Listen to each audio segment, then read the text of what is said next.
Baseball is dead. Rest in peace.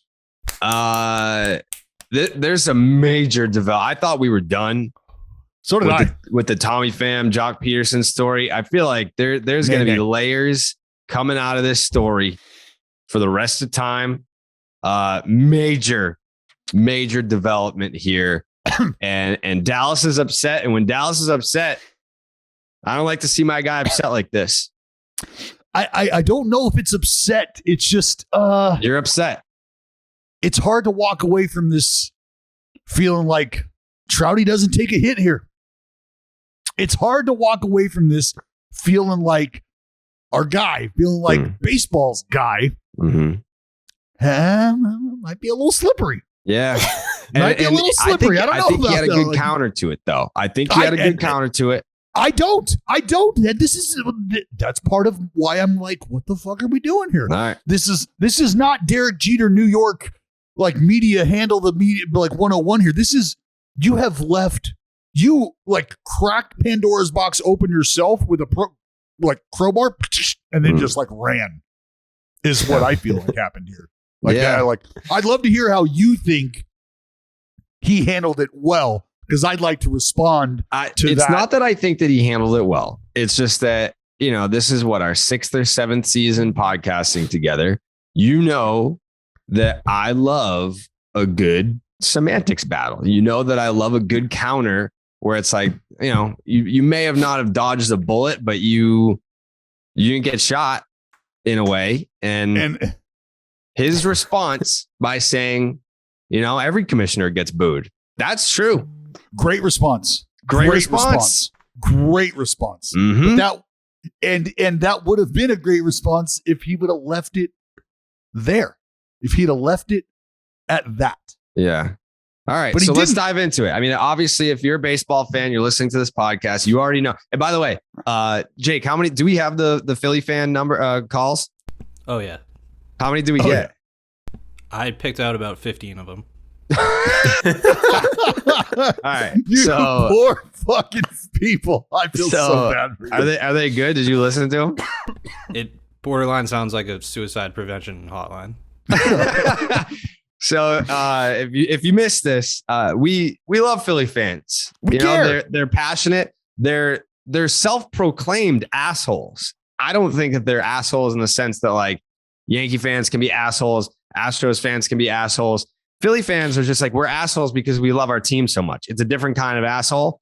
And I wanted to give Philly fans a platform to vent their frustrations about this team, because as an unbiased national baseball reporter, I'm sitting here as a third party. I have no skin in the game as it pertains to the Phillies, but I'm watching these kick in the dick finishes to some of these games. And I'm like, God damn, like these people need an outlet. They need a place to vent. Like say you're fucking Chad from Delco and you have 30 followers on Twitter. You're just screaming into the void. You need a platform to vent your frustrations about this Philadelphia Phillies team. So we here at Baseball is Dead have given you that platform. We tweeted out the voicemail line last night, and Jake has picked the 15 best of the best voicemails as sort of a therapy session for Phillies fans. So that's coming later. But first, the Jock Peterson situation. Just a quick little recap if you're not familiar. I'm sure you are. But Tommy Pham of the Cincinnati Reds slapped the shit out of Jock Peterson before a game last week. Okay. And we hear from Jock, who says that this is about fantasy football, that there was some injured reserve manipulation going on. And then later it comes out that there was a meme, maybe it was a GIF of Jock Peterson making fun of the San Diego Padres, who at the time had it was a pretty bad collapse in the month of September. Tommy Pham, if you recall, was on the San Diego Padres at the time. So it was kind of a layered slap to the face. And now we're starting to hear different things, because I think Dallas maybe made this point last week about how we need to hear from more people in this league. And boy, did we hear from someone in this league. We heard from the fucking commissioner of this league, who just so happens to be the best player, perhaps of all time in this game. That is Mike Trout. Dallas, I'll let you take it from here, because there were some things that were said by Mr. Trout that are in question. I've already stated my case for why I believe it was a good deflection. He said, name one commissioner that doesn't get booed. I think that that's a great response. If you're unhappy with Mr. Trout's running of this fantasy football league, what commissioner doesn't get booed? But anyways, as you were, Mr. Braden. Well, the issue here is not with all the other lip service that he provided, which is what a good commissioner would do. The deflection. When you're asked a question, I believe his response to one question was, I haven't made that decision. Every commissioner I know always gets booed, like you said. But and then he goes on to say, but like I said, Tommy and everybody involved in this is very passionate about fantasy football. So at the right after he said Tommy, all of that other stuff, it means nothing. And he finishes with, a lot of people put their hearts into it. I do too, and I lost in that league. Well, the rest of that might as well be ice skates and skydiving and jet skis and mountain climbing and cupcakes. Like just words thrown together that don't mean anything, but people will accept. That's lip service. And that's what good commissioners do.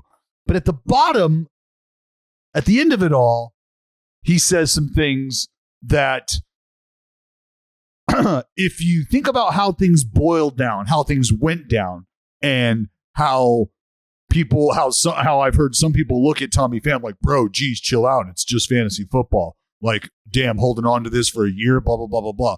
Well, you got to understand, first of all, there's clicks in the game of baseball. There's clicks within clicks in the game of baseball. And obviously, not everybody's in a certain click here or there.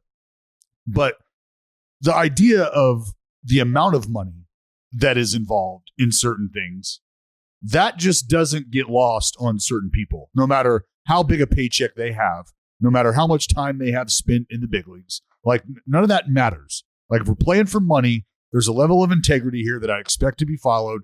And if any of that shit ever starts to get sideways, well, are we just not going to take that serious enough to where we're not going to allow certain things to happen? Because if that's how it is, well, damn, tell me, and yeah, I can take my money and I can go elsewhere. I can leave the league if that's the case. He did leave the league. There you go. But if we're really going to address issues when they come up, well, then great, let's do that. So my issue came up at the end of this questioning when Trout was asked if he thought Peterson broke any rules, right?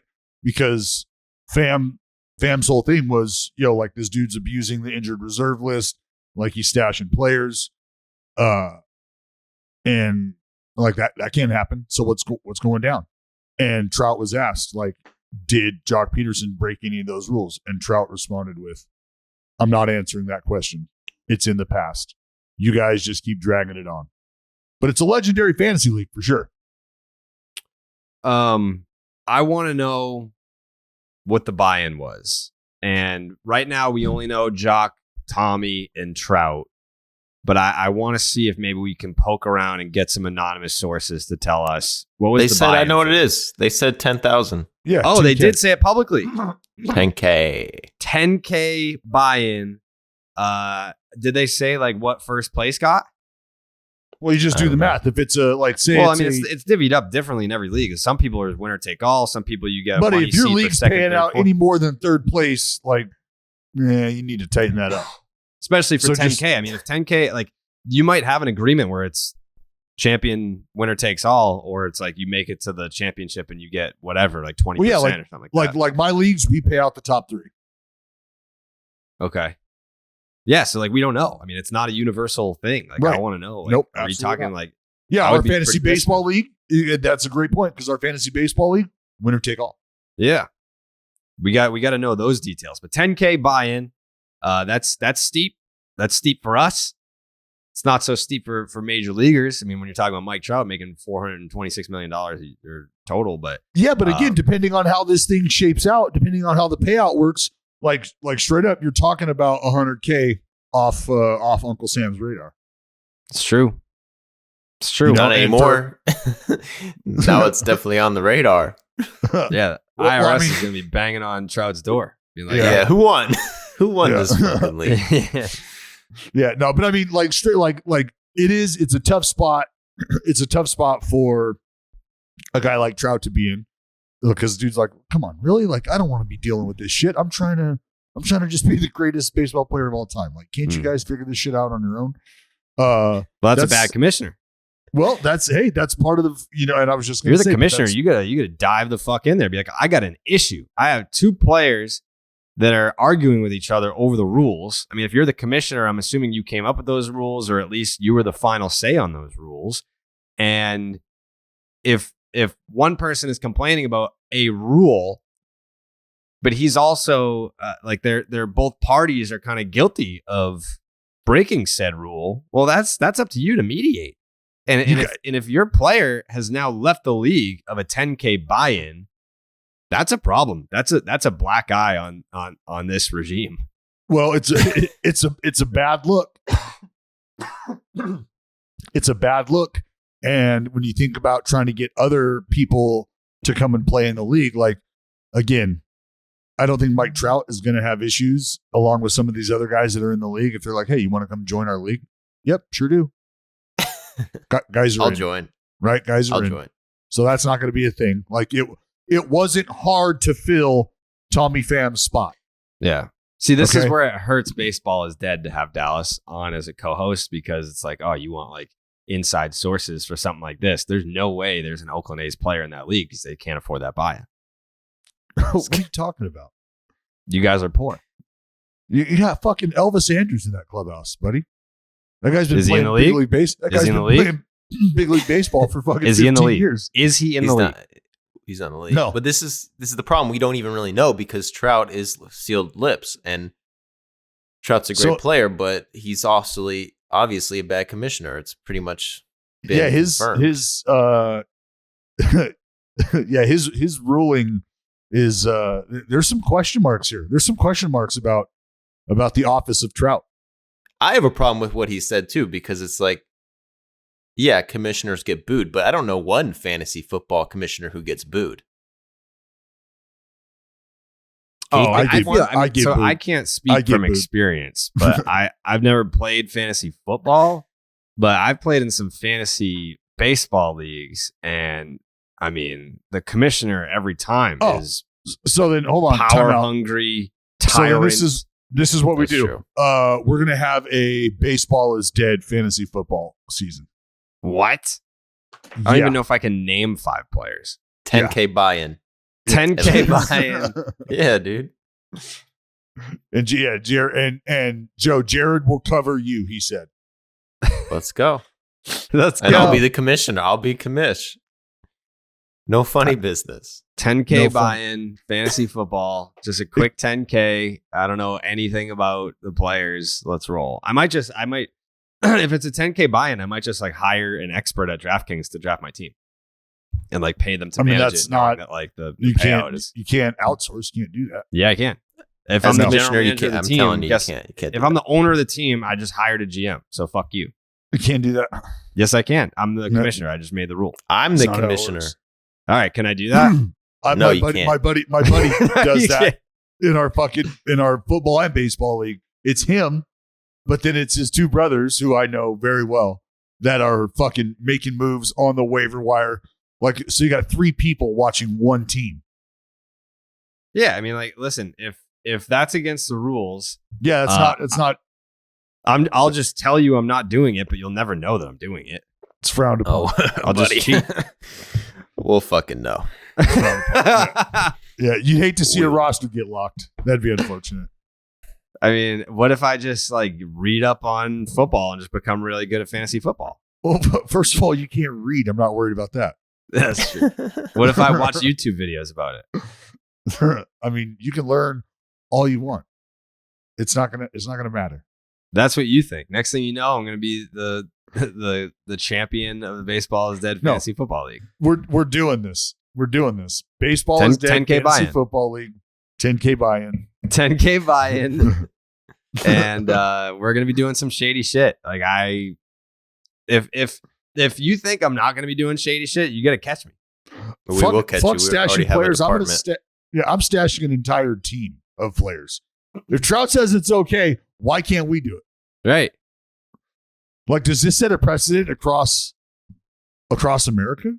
Yeah. Does I think Mike so. Trout's commissionership change the way games are governed from here on out? The way leagues are governed? Commissioner Like, is this Joey, gonna question: how many people are allowed in the league? You can do up to Well, 14. We're gonna do 12. 12. All right, 12 entrants at 10K. So, all right. Who else do you think would play in our league? We're Yelich gonna would ask play. Trout. We're gonna ask Trout. I don't know if We're I gonna want ask that Tommy. riffraff We're in gonna the get league. Tommy Pham. Tommy Pham needs to be in the league. Tommy Yeah. Pham needs a new league. Do you know Tommy Pham? Have you ever met? We interviewed him. He was on the old show. Yeah. Uh-huh. Have I That ever was- met him? Is that what you're asking? This is kind of a Oh. stupid question. This Obviously, guy, I've this never guy met- is drunk with power right now. It's crazy. See what It's like happens? it's You've a just Stanford called prison him- experiment. You've just referred to him as the commissioner. You've called him Commissioner Joe, and the tone he takes when he's referred to like that, Jared, that's unsafe. I'm telling It's you the Stanford right now, prison experiment. this I is made him a unsafe. prison guard, and now he thinks he has authority. It's crazy Right. how fast that happens. Yeah, yeah. This is not good. It's not good at all. That's why I think it should be Jake. Like, I think Jake would be completely down the middle and would make fair rules. Wow, did you just get hired and fired in like Yeah, I don't 2 even- minutes? Well, think of it this that was way, cool. right? Who hires the commissioner? It's the owners, right? So Oh, yeah, if we're true. the owners of That's- the it's team, up we to should a- vote it's up on to who a the vote. commissioner is. Yeah. I vote for Jake. Dude, fucking vote for Jake. I don't even care. Who do you vote for, Joe? I'm voting for myself. All right. Dallas, who do you vote for? Who does Jake vote for? Who do you vote for, Jake? I vote for myself, but I'm only playing if it's a 10K buy-in. Oh man, I mean, I think I might. Yeah, Joey. I mean, you're a little volatile, Joe. Yeah, I feel. he's. We've seen a change in you in the 90 seconds I that have. you thought you were commissioner. What do you want? A fucking bullshit commissioner who just like fucking falls down and lets people manipulate him? Like, I make the rules. The rules are the rules. No, but it feels like you borderline went on the attack, and I don't. You know, it's kind of. It's kind of like. It's kind of like All right. the umpire. It's like who's the umpire that just came out from behind home plate and was walking out to the mound to talk some shit. What game was that? Somebody look that up. What game was that? This year? Yes, this year it happened. You just look at like umpire walking out to mound. I forget. It was like a week ago, maybe not even that. long. There's an umpire in the Red Sox game like last week where There's an umpire in every game. Yep.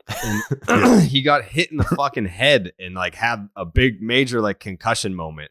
Like he got foul Yeah, he tipped left the back game. into his face. I was watching it. But before he left the game, he like walked out to the mound like he was the pitching coach. He like went out to the mound for like a meeting with the pitcher and was like, dude, what are you doing out here? Well, he was like, if you go back and watch this, I didn't want to tweet this because I just like to speculate about that is crazy or not crazy. I just didn't want to speculate about it. I wasn't comfortable speculating about the level of his concussedness. But he like gestured and he was telling people to come out. If you go Yeah. back and like, I promise you, if you can go back and watch the footage, he gestures and he's telling people like, hey, I got fucking whacked. And It was he's also rubbing the up second time in that game that he got hit in the head too. and he's rubbing up the baseball, right? He's rubbing up a ball as well when he's walking out there. So he's cognizant of what's going on. He's aware that he's fucked up. Yeah. Is kind of like the point I'm trying to make. Like he was fucked up, sure. Right move to get him out of there. But that's why like they took off and just ran in and got changed is because like he gestured and they know like this is it. Yeah. Anyways, back to fucking the Joey Commissioner situation where he's now a tyrant. Yeah. Tyrant Joe. I mean, I'm for the entertainment purposes. I think I'm willing to give him a shot as commissioner just to see how quickly it takes him to shoot himself in the foot here. I mean, it was it was exciting to know that he was that invested in it. Trout or Joey? Joey. Trout clearly not that invested in it. No. And that's unfortunate. You hate to see that. Yeah, you do. I mean, he definitely wanted to keep his hands clean. Didn't want to get in the mud there. Clearly, Joey is not afraid to get in the mud. Yeah. I want to get things done. That's it. Right. I mean, so then I say, you know what? Then I cast my vote. I cast my vote for Joey. Now we're at an impasse. Yeah, I guess we're gonna have to put it out to a Twitter poll. All right. So Jake, if you could from the Baseball is Dead Twitter account, for a vote, we're starting a Baseball is Dead fantasy football league for a 10K buy-in. Who should be the commissioner, Jake or Joey? Put it out to a vote. And don't word Jake. Jake's gonna word it in a way that makes it seem like you should vote for him. So I'm just. Well, see that, you know what, that'll be a test, Joe. Is he willing to just be unbiased here and word it unbiasedly? Yeah, we'll see. I would have done the same thing, but I'm just, you're not going to get anything past me. That's probably why I'm a good commissioner. That's right. I could read lips or something. I don't know. I just know your motive. I know everyone has motives here. Whoa. What are your motives? I'm just here to have a good run time. A good clean league. Good clean league. That's it. I don't want to end up like Trout. This could ruin his legacy. That's true. I mean, it is a blemish. It is.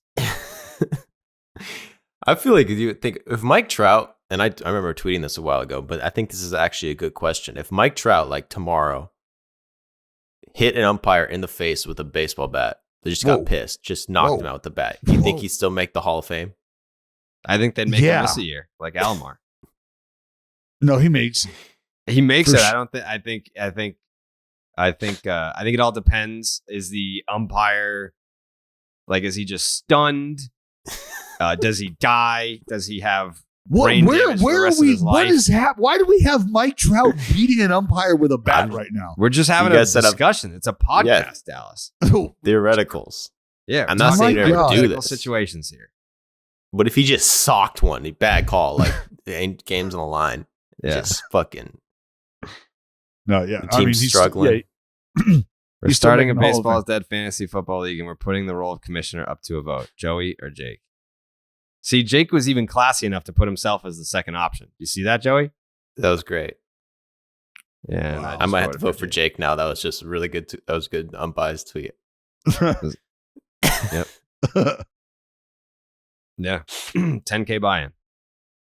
I mean, if it were up to me to play fantasy football, I mean, I would probably use DraftKings as well because they do daily fantasy as well. But right now, it's baseball season, so you can slide into stacks of cash this baseball season with DraftKings. We know you're not going to be the commissioner. That's a completely different thing. What? Daily fantasy and what we're doing. Yeah, I said DraftKings does daily. They don't do like the full blown like fantasy leagues. They do daily fantasy. Well, yeah, we'll get them on regular full blown.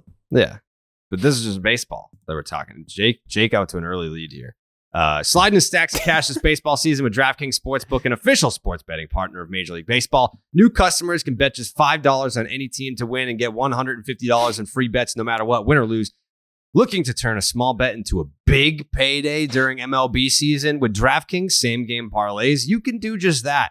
Create your own parlay by combining multiple bets like which team will win, how many bases will be stolen, total runs, and more. It's your shot at an even bigger payout. DraftKings is safe, secure, and reliable. Best of all, you can deposit and withdraw your cash whenever you want. All you got to do, download the DraftKings Sportsbook app now. Use the promo code Jared, Jared. Bet just $5 and get $150 in free bets no matter what happens on the field. That is promo code Jared at DraftKings Sportsbook, an official sports betting partner of Major League Baseball. Minimum age and eligibility restrictions apply. See the show notes for details. MLB trademarks used with permission.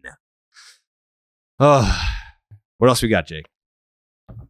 So I guess the Astros started the season 7-9, but since then have the best record in baseball. They do have the best record in baseball. So here's the thing that's kind of like wonky about the Astros. They started the season 7-9, and now they're 26-9 since then, which is the best record in baseball. But like, they're not hitting. I mean, I guess it's like, is the glass half full or is it half empty type deal? I mean, obviously, if you have the best record in baseball but you're not hitting, that means that your pitching's been good. But the pitching's been outstanding. Their starting pitching has been phenomenal. Can you speak to that, Dallas? Their bullpen, I believe they got the best bullpen in the American League. Yeah. It's been pretty ridiculous. I mean, Justin Verlander I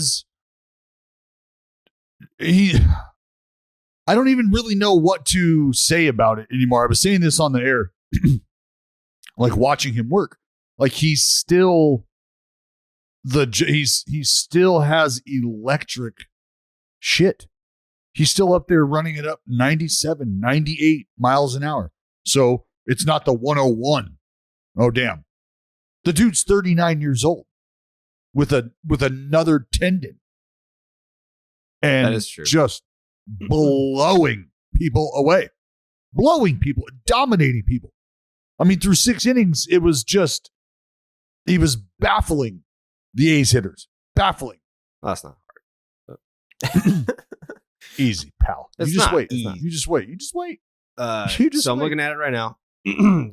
Over this run where they've had the best record in baseball since April 26th, they are 20th in the big leagues in batting average. They're hitting .239, and their OPS is 10th. All right, so it's not terrible, 733. But the pitching is what we're talking about here. Best ERA in baseball. As a team. They have a 2.43 ERA over that span. The only team in the big leagues with a sub-3. They have a 105 WHIP, which is the best in baseball. I guess we can divvy it up and talk about the starters versus the relievers here. But they're starters. And they almost had Verlander. Almost had Verlander. Had Verlander beat. Are you talking about offense, the A's? No one cares. Yeah. No talking about the A's. But then the offense comes back and the fucking bullpen holds it where it's at. Yeah, they're the worst. They're the worst team in the league. We don't care. We're talking about the Astros. The Astros have a 2.64 ERA over that span. The starters, which is the best in baseball. Yep. Dallas mentioned the bullpen. The Astros relievers over that span have a 2 ERA, which is the best in baseball. They have a sub-1 WHIP, which is the best in baseball. The only relievers over that span, the only bullpen in baseball over that span have a sub-1 WHIP, belongs to the Houston Astros. So you're talking about elite shit. Oh, you're talking it's not just the bullpen, it's the starters too.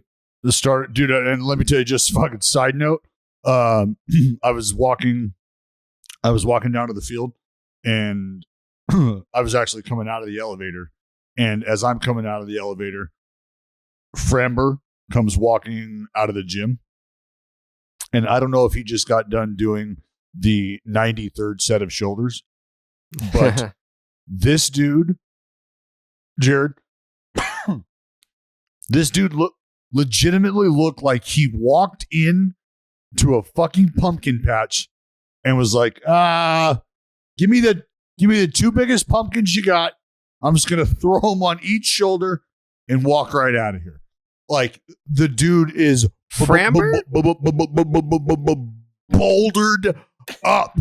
Really? Bouldered up. Like, would you compare him to like someone like me? Oh, that's cute. No, like he's legitimately bouldered up. My shoulders are huge. Like delts rip. Like I was just like, that's what I look like. No, it's not. Yeah, it is. When's the last time you've seen me shirtless? When you sent me a shirtless pic. You sent me a shirtless pic. That's true. Joey? Joey, what do you got? What I was going to say is that we need more of that. I need more jacked pitchers. I think that's good for baseball. Yeah. We need pitchers looking like fucking body, like some Lorenzens. That's gonna be good. Yeah, like he legitimately he was walking around like the way he was walking back to the clubhouse, like he was gonna just go like rip fucking metal bars apart for fun. Like just he was like, that's literally what I look like. It's yeah, for sure. Yeah. Yeah, we're all jacked. We're all jacked. Yeah. Everyone on the podcast is jacked. Yeah. It's not just you, Jared. We're all jacked. We're all jacked. It's not really a question. Yeah. Joey, do you know who groundskeeper Willie is? No. Oh, okay. All right. Oh, from the the Simpsons? Yeah. Oh, yeah. I know. Yeah. I know him well. Oh yeah.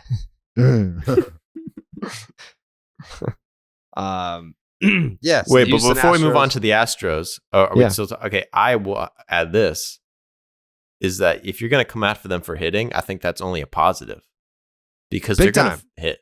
They're going to hit, and they don't even have McCullers yet. Yeah, no, and like when you get that dude back, you get McCullers back. Like that's the thing. You get that dude back in when's he due back? July? August? Gotta be soon. He's missed so much time. I know, but there's been some setbacks, and so like I'm being super cautious in that projection. I don't know. Like I don't know. As of yesterday, he's increased velocity in his latest bullpen sessions. He's ramping up his mound work, and he'll soon. Let me see. Let's see what this is from the Houston Chronicle. Love him. What did this is one of those fucking websites where there's a million pop-ups. Oh yeah. Nope. I gotta subscribe to read this. Oh. This is what's wrong with print. Yeah, nobody wants to pay for it. No. The bottom line is the Houston Astros. Yes, once again, I don't know who is going to be contending with them in the division. Like that is what it is. If the Angels and I said this on the air as well. I said if the Angels can get it together on the mound, then they're who I see being able to threaten what the Astros are doing. And I mean, God bless you. God bless you. Jesus. All right. Well, Dallas is having a sneezing fit. Lance McCullers Jr. threw 15 pitches off the bullpen mound in Oakland. This was on May 31st, so 3 days ago, hitting 86 miles an hour. Damn. He threw mostly two-seamers and changeups, and he'll throw again on Friday, tomorrow, in Kansas City. That's from Brian McTaggart. That legitimately sounds like a game report from a game that I pitched in. Yeah, I mean, 86. You got all that 86. He was 86. Ton of changeups. Yeah. Yeah. So Lance McCullers is coming back I don't know what he's going to look like, when he does come back, but it's going to be 97 with 70% breaking balls. Yeah. He do love him some deuces. Oh yeah. He do be loving that. Like, oh man, I can't even. I'm trying to think. I can't remember what, like, the percentage is for him, or what it was last year of breaking balls. Yeah, you could probably find that out. Yeah, I could. By the way, also he has the coolest glove in the league. I think the Lance? orange Jose Fernandez. You don't like the orange? The Nike. Oh no, I love it. No, I was just saying. I think Mike Clevenger probably has the coolest glove. Cleve's got a cool glove.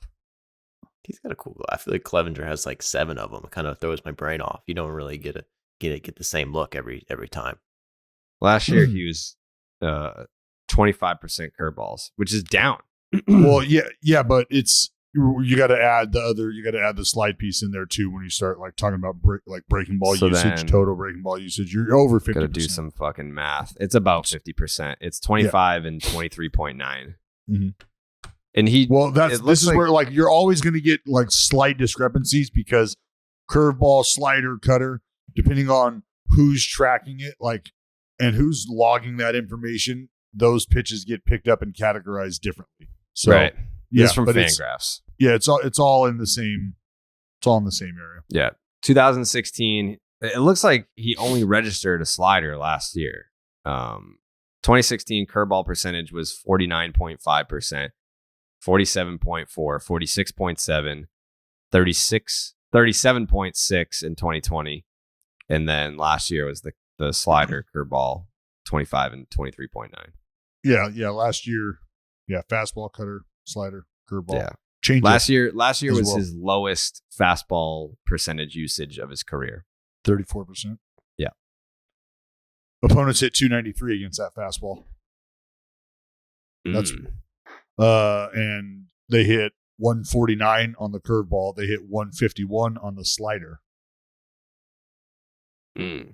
I'd like to see the lefty righty splits for those pitches too. Let me see what I can do for you. Yeah. Why don't you look that up, geek?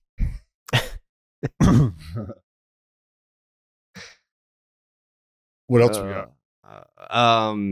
One thing I wanted to hit on that wasn't in the rundown. Did you see Jose Cuas? Did you see the story? I did not. So Jose was released by the Brewers.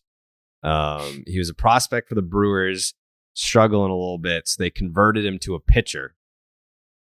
They released him, and then he's from Brooklyn, went back home, took a job with FedEx, and he would get up at 6:00 in the morning and work until 8:00 at night.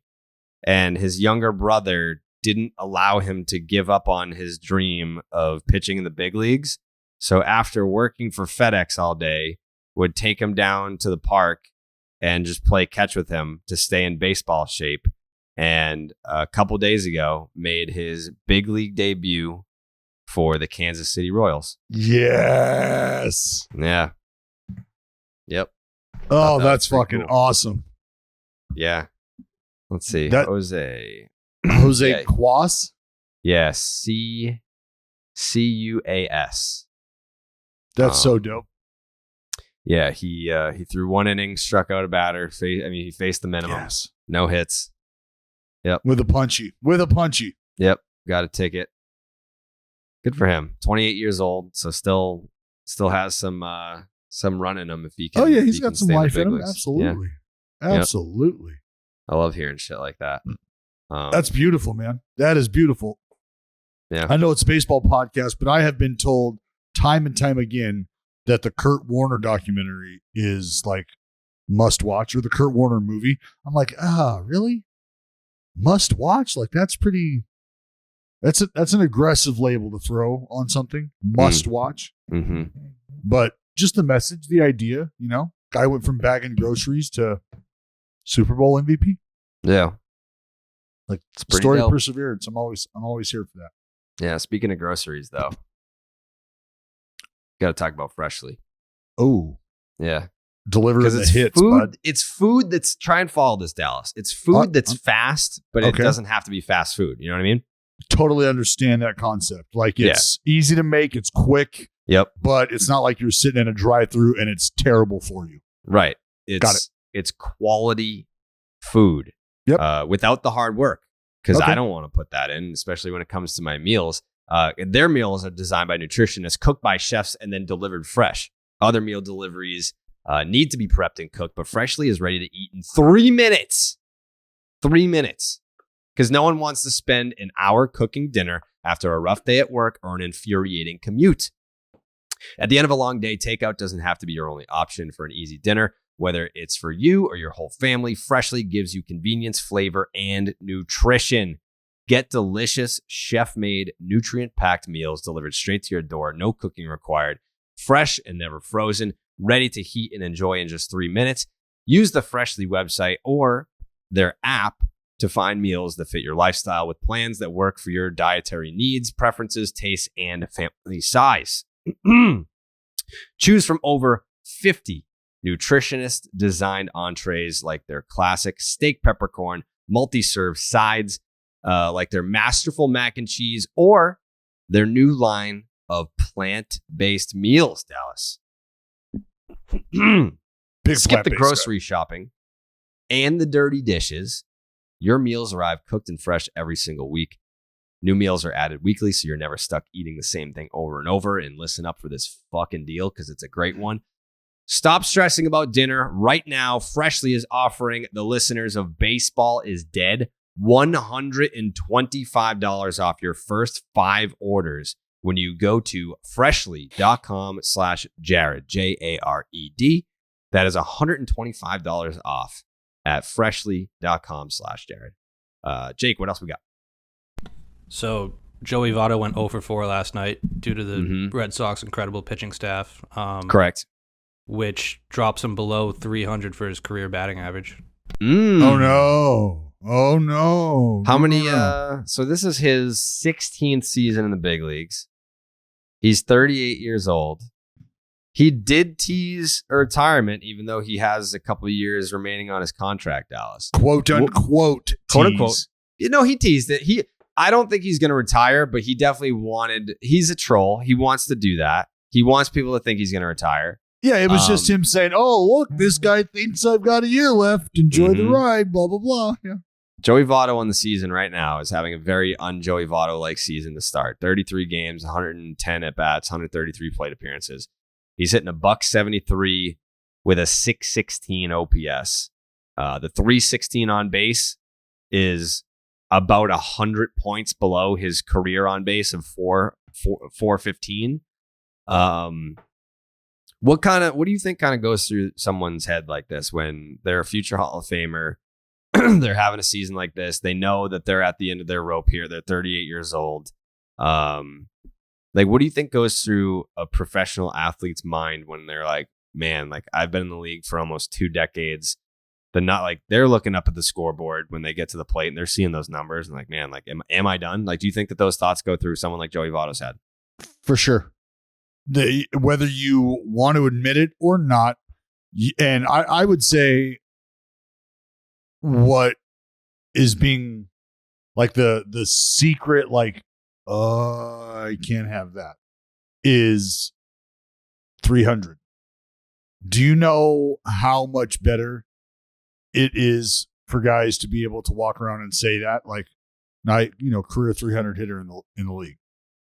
And then someone be in the room and go, well, was it 300? Or was it 299? Was it 299? Right. And though that wouldn't matter much to a lot of people it would, and to the person it would, especially if hitting is your craft.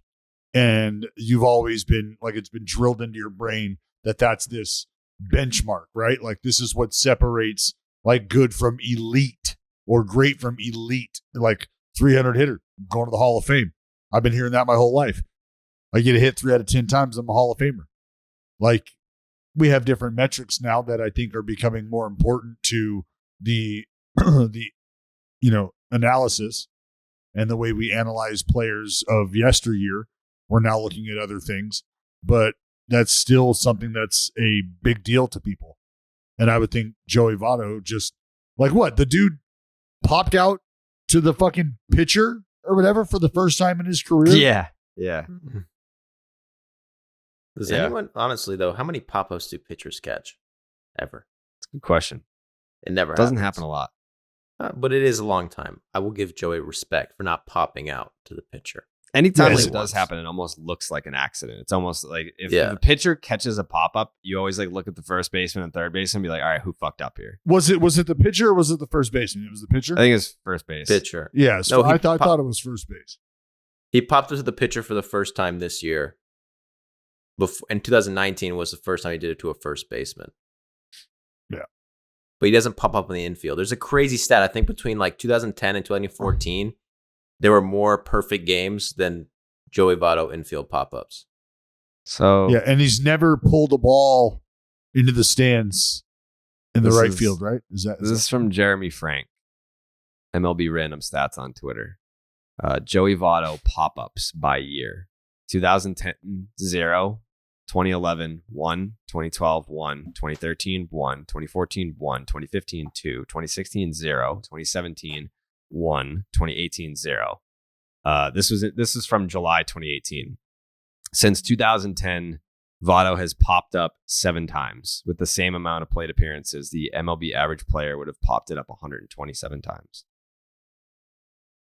That's just a different type of guy. Yeah, that's bananas, man. That's but barrel awareness, baby. Barrel awareness.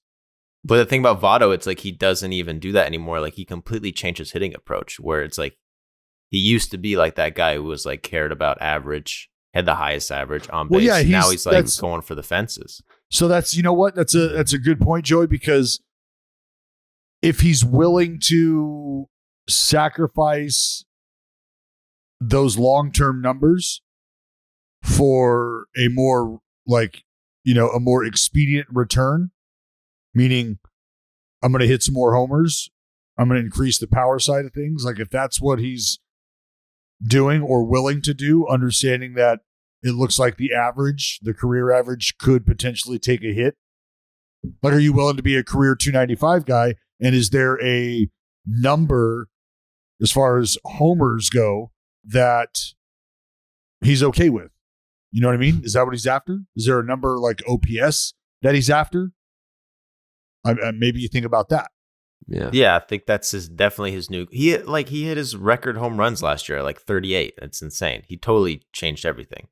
Yeah, and I will say this about Votto is like since he got off the injured list, I think he's at OPS over 1,000 after he got off that injured list. So before we write him off like he's shit, he's kind of banging. Okay, he went 0 for 4 against the Red Sox. Write him off like he's shit. He's on my fantasy team. Is he really? He's on my National League only fantasy team. Yes. Oh. What the fuck? Joey Votto. Joey Votto in his last 11 games since he came back from the injured list on May 20th is hitting .278 with an OPS of 1034. There we go. So there we're flipping the narrative right now. So is Joey Votto banging or not? I think he's banging. I think he just ran into a red-hot Red Sox team. There's nothing he could do. But in April of 2019, at Dodger Stadium, Joey Votto popped out to first for the first time in his career, and it took 6,829 plate appearances for that to happen. That's bananas. Yeah. Guy knows ball. That's just ridiculous. He knows ball, dude. I think Votto is going to be one of those guys that when he retires, he's going to do the media tour, and that's going to be one of the most fascinating interviews that we ever do. I don't think we'll get him as an active player. I really don't. Like the only time I think I've ever seen him like sit down, put on a mic, and speak was during that Ted Williams documentary, because he like loves Ted Williams and read like The Science of Hitting by Ted Williams. I don't know, I was going to say, I think he's somebody who's probably going to like, I don't want to say if he can control the narrative, but he might be somebody who's like, you know what, I want to do it in a way where I know that I'm getting my story across. I'm getting the things that I want people to know. I'm getting that out there. You know what I mean? You're saying he's going to start a podcast is what you're saying? No, look, that's what everybody does. I'm not saying that's what he'll do. Maybe he has other interests that lead him in a direction where he doesn't want to just spew and talk. He wants to consume. Who knows? Yeah, he's gonna move to like Italy or some shit. He's gonna do something weird. Votto, he'd be on MLB like Sunday Night Baseball tomorrow if he retired. They would easily have him on. He'd be like the best at that. I think he'd do it. Yeah, he loves talking baseball. I mean, if he had that opportunity to, I don't know where he lives in the off season. I feel like he's like one of those guys that probably lives in like fucking Montana or something like that. But if they could get him in Secaucus, That would be one hell of a hire. Dude, he's obsessed with hitting. He's one of those guys, but you never hear from him much.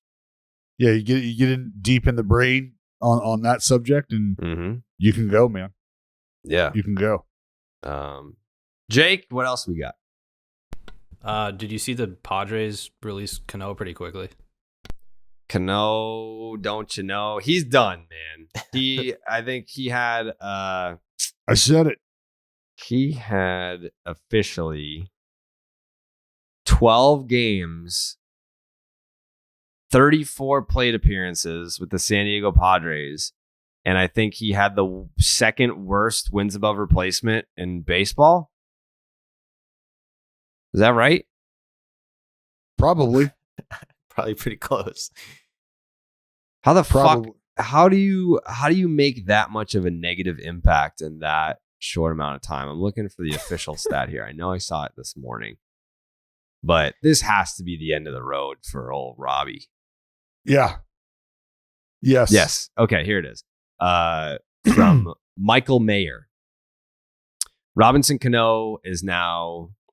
This is from yesterday morning. Robinson Cano is now 3 for 32 with 10 strikeouts for the San Diego Padres. His negative 0.9 F-WAR is second worst in the majors for position players. Hang with him. Hang with them. I mean, yeah. It's not great really on any front. No, it's toast. Yep, 3 for 33. They were all singles. Struck out 10 times. Let's see. What is he? Like what kind of I don't know, but like what kind of shape could he possibly have been keeping himself in at home while waiting to be able to come back? I don't know. He was playing in all like those leagues. Yeah. He was playing in like all those, winter ball, and like when he was suspended was like always. Yeah, but I mean, once those leagues shut down, once those leagues are done, like Caribbean Series over, like then what are you doing? Right. Because when did he come back? Spring training this year. All right, he was back in the beginning, huh? Was he? Yeah, he broke camp. Made the team. I want to see. But I'm sure. What's the breakdown for who the fuck is paying this guy? Because he's on the hook for $24 million next year. Mm-hmm. From the Mariners. How much is Seattle paying him? How much are the Mets paying him? Let's see. Well, I think that comes from the Mets because the Mets took on that contract. I don't know if Seattle picked up any of it though. Let's see. Yeah. Is that all Mets? I mean, buddy, that was part of the deal, right? I don't know if like the Mariners didn't kick in anything. Well, the Mets, notoriously make bad decisions, bad franchise, so it kind of makes sense. No? Yeah, I don't know, man. I think, I mean, if they did a small amount. Yeah. I mean, it's definitely not the fucking Padres. All right, so that would be. Let's look at the Mets' contractual obligations for this season. I don't know how pretty it looks. All right, let's look at their payroll tracker.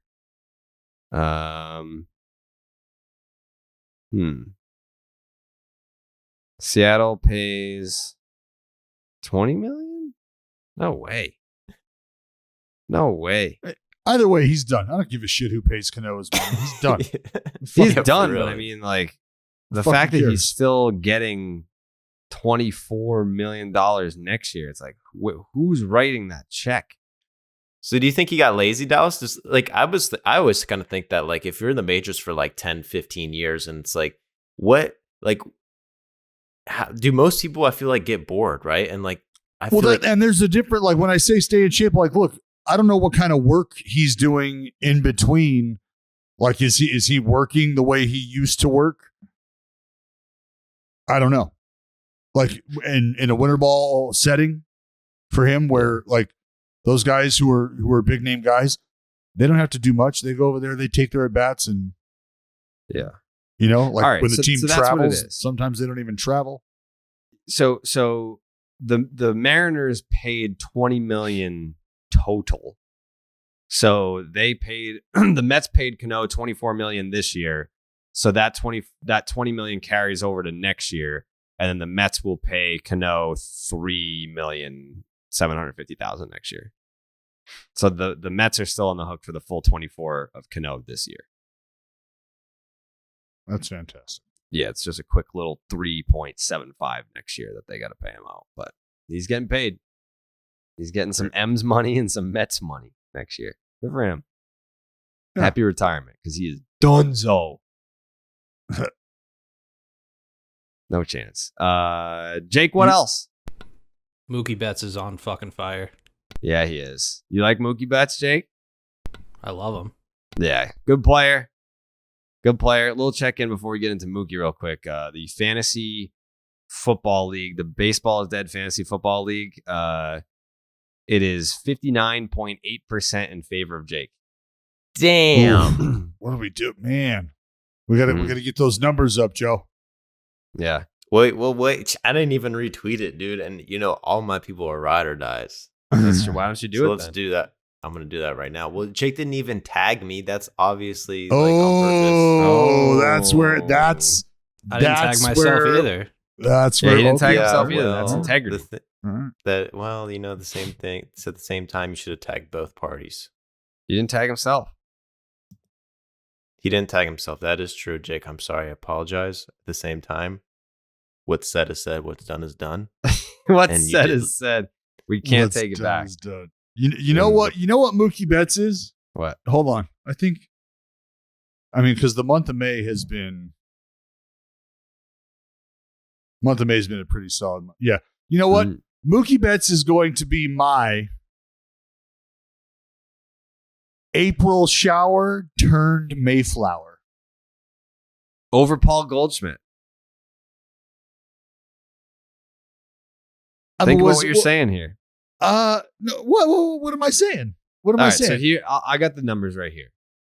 Mookie Betts on April 26th was hitting 190 with a 646 OPS. These are his MLB ranks since then. 362 batting average, 5th. 762 slug, 2nd. 1186 OPS, 2nd. 47 hits, 3rd. 14 homers, 1st, tied with Aaron Judge. 24 extra base hits, 2nd. 99 total bases, 1st. Yeah. So that confirms what I said. I don't know if it does. Let's no, it absolutely does, because Paul Goldschmidt was damn near hitting 300. Goldie was hitting 280 in April. I promise you that. Paul Goldschmidt, on April 22nd. No. Mookie was April 26th. The cutoff for Mookie was April 26th. We're talking 4 days prior. That was your cutoff. I'm just making my point. On April 22nd, Paul Goldschmidt was hitting 196 with a 541 OPS. That's fine. For the month of April, what did Paul Goldschmidt hit? 282 with a 728 OPS. Sublime. But since April 22nd, so we're talking 37 games, 162 plate appearances. Paul Goldschmidt is hitting 413 with a 1224 OPS. Yeah, like so he's blown Mookie out of the water, and he had a slow start. There's a like Paul 146 with a 466 OPS on April 21st. So now here's my dates. The month of April, Paul Goldschmidt, when it's all said and done, had a decent month of April. You would take that month of April. Absolutely. It was fine. Mookie Betts' April had you going, damn, want a little more for Mookie. Wish we could get a little more for Mookie. Where's the power for Mookie? And now the month of May, pretty solid for Mookie. What did he hit? Probably 350? Dropping bombs? Like, yeah. Yeah, that's an April shower turned May flower. Mookie Betts at the end of April had a 731. 341 OPS. What was his average? What did I just say? I don't know. Mookie Betts' OPS at the end of April was 731. Okay. Paul Goldschmidt was 728. So fuck you, Dallas. Well, that's just what Mookie Betts had a better OPS at the end of April than Paul Goldschmidt, you schmuck. Maybe Mookie walked a little more. I don't know. I mean, Joey, what are we talking about here? Who had we're talking about how many points who had a worse OPS in the month of April? That's Paul OPS. Goldschmidt. That's OPS. Paul Goldschmidt. That's OPS. Cool. I mean, I feel like we're at a point now where we can all be adults here and acknowledge that OPS means more than batting average. Yes, but it doesn't take a park factor. So you forgot about that. Oh, boom. Snap. So fucking if you take in the what park factor up in this bitch? Yeah, you didn't look into those, did you? The numbers are very very skewed. They're very skewed in favor of Mookie they were statistically speaking. He had easier parks. Paul Goldschmidt had a worse April than Mookie Betts. That's a fact. No, that's not, basically it's debatable. Is what it is. We just debated it and you lost. That's what happened there. No. Yeah. Who do you think is going to win the NL Player of the Month for May? Is it going to be Mookie Betts or is it going to be fucking Paul Goldschmidt? Because it's going to be Paul Goldschmidt. Oh, it's going to be Paul Goldschmidt. Yeah, and you're going to absolutely look like a fucking dickhead. Not at all. Not at all. Goldie, come on. Yeah, the world knows. The world knows Goldie's my guy. I said Mookie might be. You just said April 30 seconds ago. To fuck Mayflower. Paul Goldschmidt. He's that not is my guy. not even. That's what you said. That's just crazy. Because he was your guy. A pure falsity. Guy. And you were like, I'm riding he is my fucking guy. Mookie now. He's guy, part of my family. Mookie Betts. I named a pretty nice fish after him. He is. Yeah, and then you abandoned him, which is I swim with Goldie.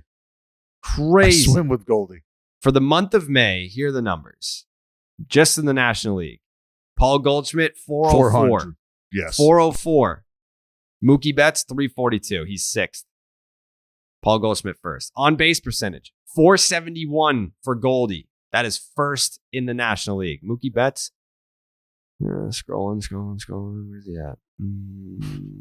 Scrolling. Wow, where the fuck is he? Do I have to search his name? Almost 500. An OBP of almost 500. Okay, I 411 for Goldie. Slugging. Let's look at the slugging. Oh, it's Paul Goldschmidt, 817. No one else is even fucking close. Mookie Betts was second, 746. So not even in the same stratosphere. Then we're going to look at OPS. Let's just look at OPS. It's just one of those numbers that we want to look at. 1288 for Goldie, 1156 for Mookie. Isolated power. Let's get fancy with the stats, right? 413 for Paul Goldschmidt to lead the National League. Mookie Betts, 404, second. What about weighted on base average? That's a good one. You like that one, Joey? That's really good. Yeah, 525 to lead the National League. Paul Goldschmidt. And then Mookie is second at 474. So again, not really in the same stratosphere. Well, if we look at defense.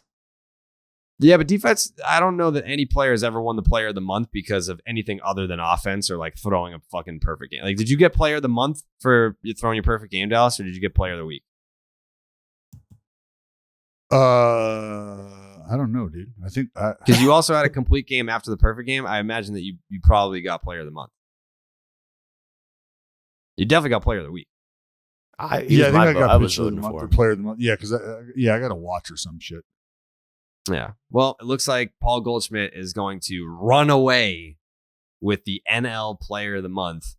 Nothing against Mookie. I mean, I love Mookie. It's just he's not Paul Goldschmidt. No, you don't. But he does have a higher Mookie. WAR in the month of May. He is not Paul Goldschmidt. Mookie has a higher WAR than Paul Goldschmidt. No chance. Really? Yes, he does. For the month of May, Mookie has an F-WAR. Because of the whole picture, you got to look at WAR. Takes everything to account, man. I mean, it's not just defense. He's getting it done in all aspects.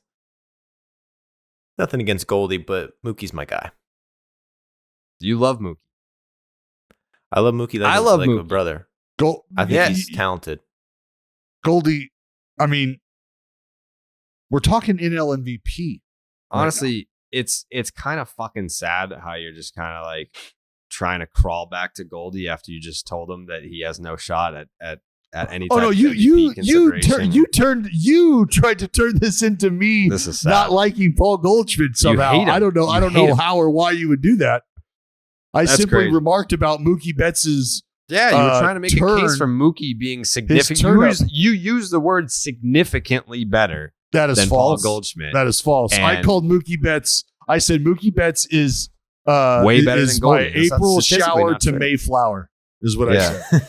Yeah, That and is then exactly we just what looked I at the said. numbers, and that's not true. So No, you picked some arbitrary numbers and arbitrary dates. I mean, are we just going to say OPS is useless? Are we going Is to what you put that did? on No, a cool that's- card? That's OPS that's not is what I a said. useless statistic. Dallas Braden. That's That's what not you what said. I said at all. It's kind of what you said. That's the only statistic that you referenced, though. That's all. I That's the can't only wait to put statistic out you baseball referenced. is dead merch that says Team Bob Guerin on it. The more you talk, the more I'm like, I agree. I stand with Bob. really do. Yeah. Well, be careful. Yeah, I mean, I guess Get you fired too. Bro. now you're just going to slander this guy's legacy. Be Wow. careful. That's insane. Anyways, congratulations to Paul Goldschmidt for definitely winning NL Player of the Month over Mookie Betts. That's It's gonna not. be a tight I'm not race. saying that like Mookie had a really good month. It's just Goldie was that much better, like significantly better. Like No, Mookie there's would undoubtedly win was there second anybody best arguing player of that? the month. Was there anybody arguing? You that? were like Mookie's way better than No. Paul Goldschmidt. No, nobody argued that. You know that Nobody- we record this podcast, right? Like we can Nobody see it, we argued can hear it. Yeah, nobody Everything was that you said arguing is on that, the record. that Mookie Betts was better than I made a statement that, hey, I think the way fact that Mookie you're getting Betts flustered played. just speaks to your guilt here. Well, no, I'm laughing because I think you really do believe that I was arguing that when that was This is not crazy. even close to the case. This is crazy. Like, We I- gotta His talk- argument- we got to talk about Father's Day because now you're just getting upset and it's making me upset. No, No, it's, dude. His it's, argument was that Mookie Betts was worse than Goldschmidt in April. Really? Yeah, and he was Yeah, wrong he about was- that too. No, not necessarily. Not necessarily. Not No, necessarily. I mean, come on, Dallas. That's the like, whole point. That's the If whole you point. want to talk about what was it, April showers to May flowers candidate, it's Paul Goldschmidt, man. It is. It's just he had No, a worse not- April and he had a better May. He did. He No. did. Nope. He did. In your Jake, eyes. Jake, who? When we're, Stop fucking asking Jake, dude. Jake. Jake, Jake, who had a worse April, Paul Goldschmidt or Mookie Betts? It's got to be Mookie. Well, I think. Well, hold on. Now I'm confused. That backfired. That Uh-oh. backfired. No. Hold on. Let me pull up the numbers. Well, hold on, Jake. You're not I have reading so the many- text. I have Jake, so many you're not tabs reading open. the text. Jake, I'm going All to right. ask you again. All right, hold on, Jake. I'm going to ask you again. Paul Goldschmidt in April had a 728 OPS. Mookie Betts had a 731 OPS. How many games are played for each guy? Goldie 20, Mookie 19. See, Yeah. So takes Goldie a hit right there. Takes a hit. Those four at bats. Goldie clearly played matter. an extra game and played worse. Those no had an opportunity to play worse. That's the thing. I mean that's not his Mookie- fault. Sorry Mookie- for being in there every day. Mookie Sorry for couldn't being answer the- dependable. Mookie couldn't answer the bell, which means he was probably in a worse spot in the month of April. Mm. Man, Anyways, Damn. it feels good to be right about this one. in your own head, is that where it feels good? It feels good about that. It also feels good to get your dad a really cool Father's Day gift because Father's Day is right around the corner. And that's where Omaha Steaks comes into play here. Here's a little gift giving wisdom from Omaha Steaks. Dads want steaks. Dallas, you like steaks? I'm a huge steak guy. Yeah. I like steaks a lot, and I like big steaks. Yeah, you've never made me a steak. No, you know who I have made a steak for? All right. And with Father's Day around the corner, there isn't a better gift than Omaha Steaks. Visit omahasteaks.com, type Jared in the search bar, and order the Dads Want Steaks package. For just $99, this limited time package includes 16 mouth-watering entrees he's guaranteed to love, like smoky, tender bacon-wrapped filet mignons, gourmet jumbo franks, and their air-chilled boneless chicken breasts. And for a sweet finish, delicious caramel apple tartlets. I'm getting hungry just thinking about them, Dallas. Tartlets. And as a special gift for the listeners of Baseball is Dead, when you type Jared in the search bar and order the Dads Want Steaks package, you'll also get 8 free Omaha Steaks burgers. These burgers are full of bold, beefy flavor made from 100% Omaha steaks, and now they're bigger than ever at a whopping 6 ounces. Don't wait. Send Dad more than just a gift. Send him an experience that he will love and he can share with you. Go to omahasteaks.com, type in Jared in the search bar, and order the Dads Want Steaks package. You'll get 16 entrees and 4 desserts, plus 8 free Omaha Steaks burgers. Omaha Steaks isn't just steak, it's the best steak of your life, guaranteed. That is omahasteaks.com, keyword Jared. What else we got, Jake? Should we hop into some Phillies voicemails? Oh, yeah, baby. We've been putting that off for way too long. Phillies fans, this is your time. Again, this is a safe space for all baseball fans. We want you to be able to come here, listen about your teams, talk about your teams, engage with us on social media. And maybe in the future, we'll open this up to other teams. But I don't think that there's any organization in professional sports right now that needs a venting outlet more than the Philadelphia Phillies and their fans. Jake, take it away. Hey, guys. Pete here. Phillies fan forever. Maybe too long. Listen, I've been thinking this season, it's really got me pondering a lot of things.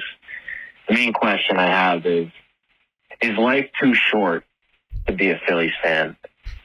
I need your guys' opinion on this because life's short, and I don't know how long I keep doing this, guys. I thought this was the year, and it's thing after thing. I don't know. Guys, is life too short to be a Phillies fan? Let me know.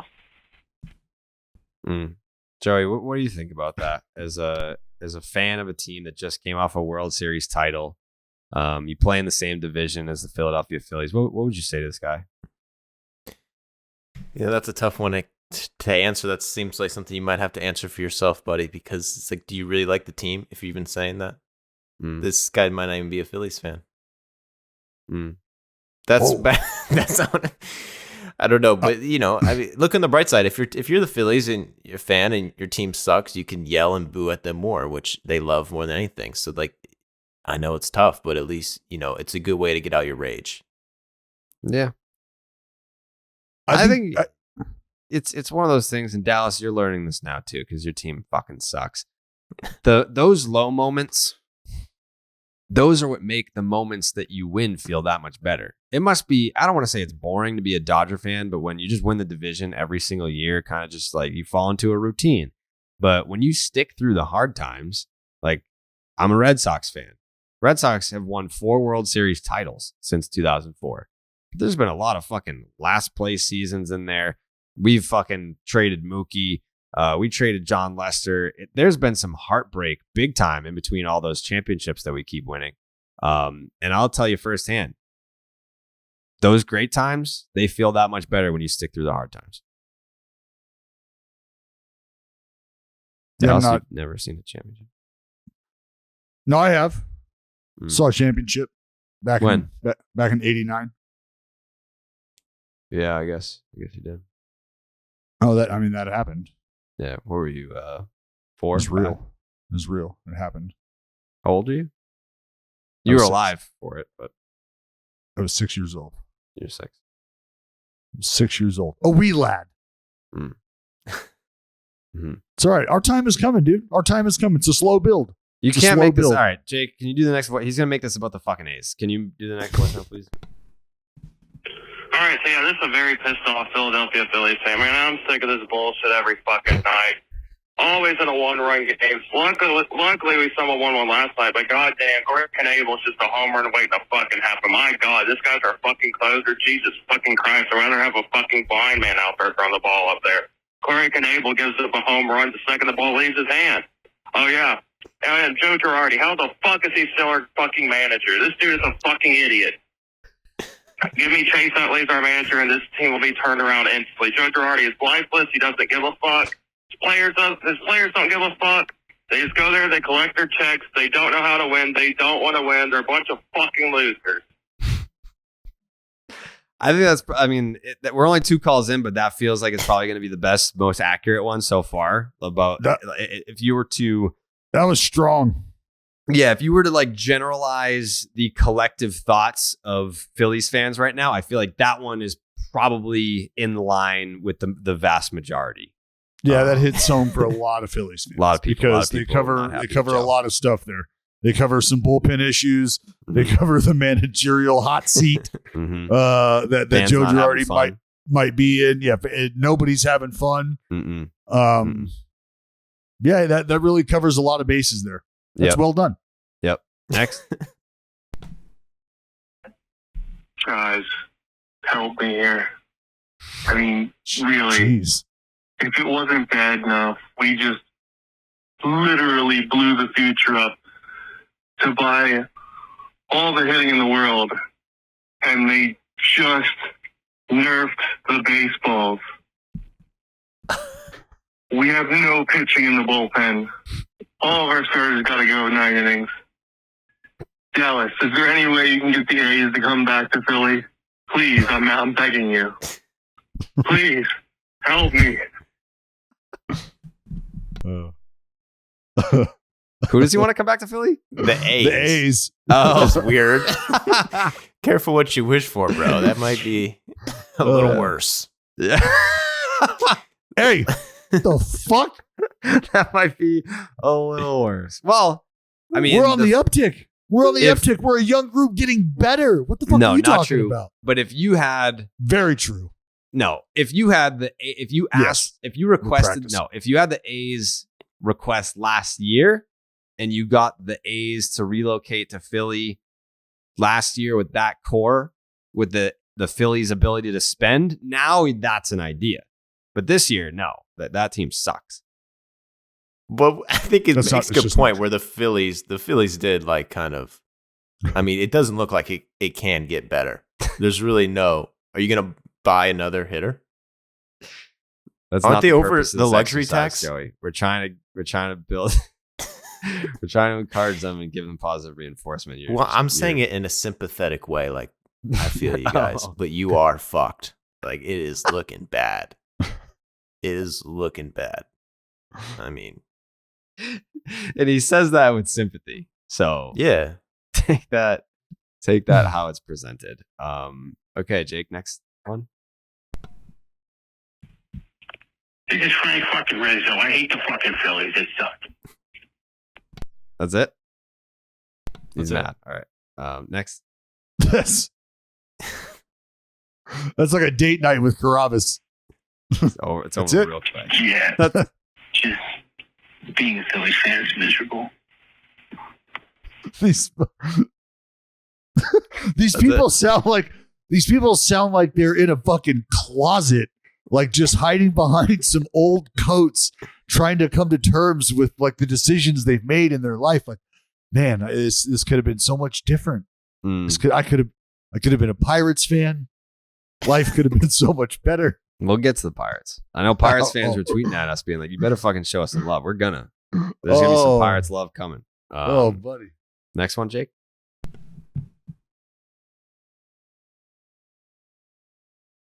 Rocket and Dallas, you guys are the best.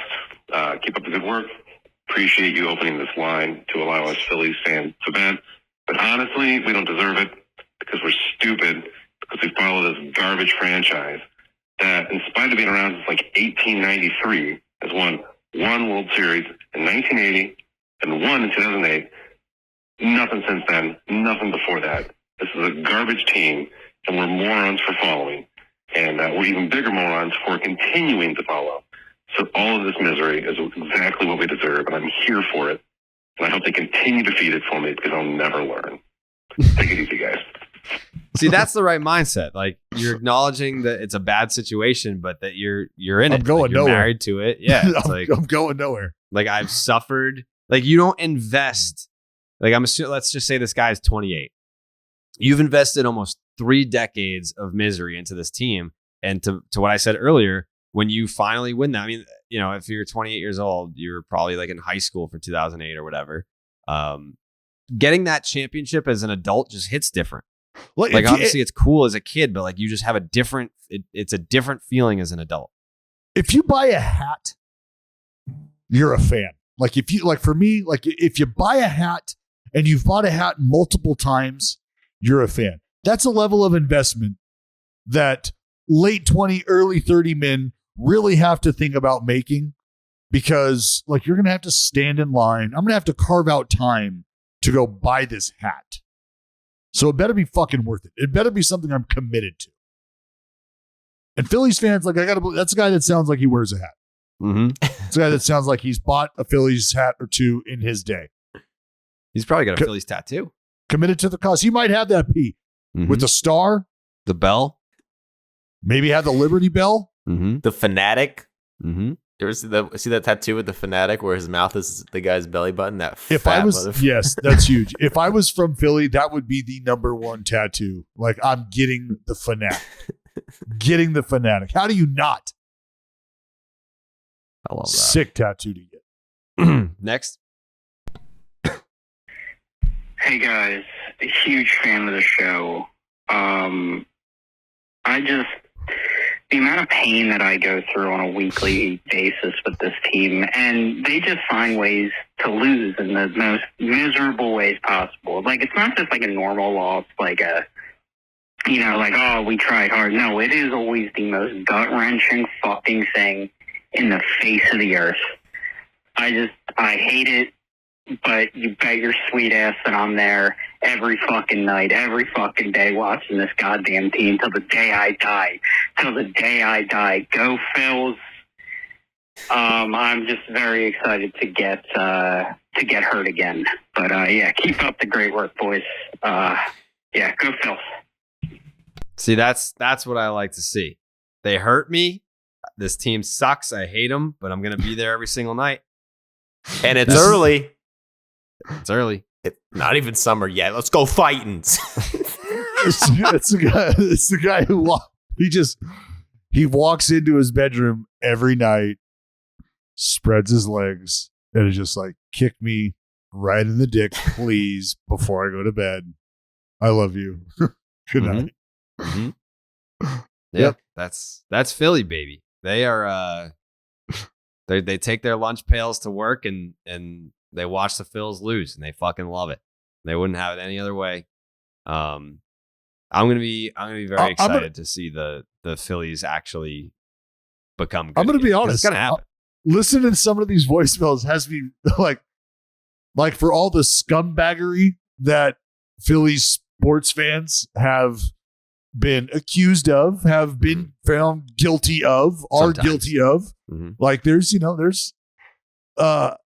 like hearing these people vent right now and like pour this emotion out.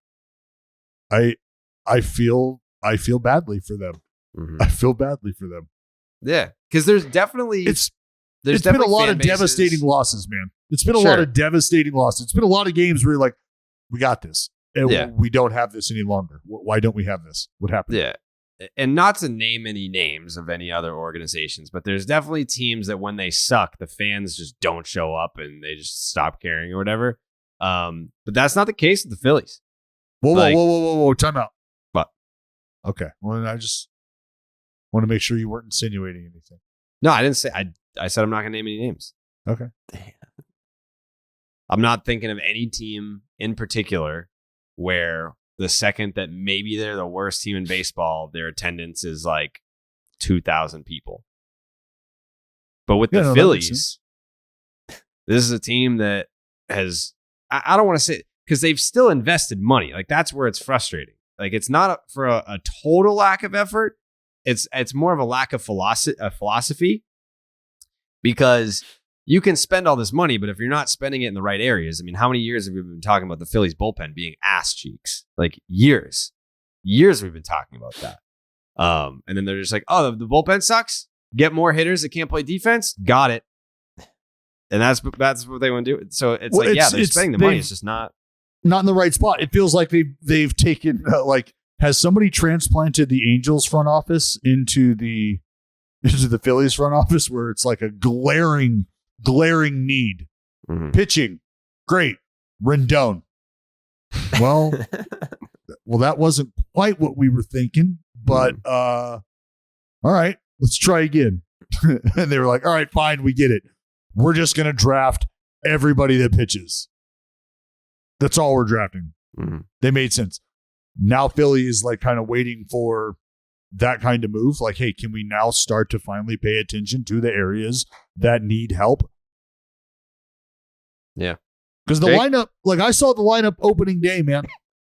The lineup, if healthy and if really just clicking, like that lineup can swing it. They can't play defense, and they got to be able to hold ball games. And those are two things that can really get in the way of you winning baseball games, regardless of how many runs you score. If you can't play catch, you keep the other team off the scoreboard, and you can't keep the other team off the scoreboard late, that's going to be an issue. Yeah. Jake? All right, I think we'll close it out with this one. Okay.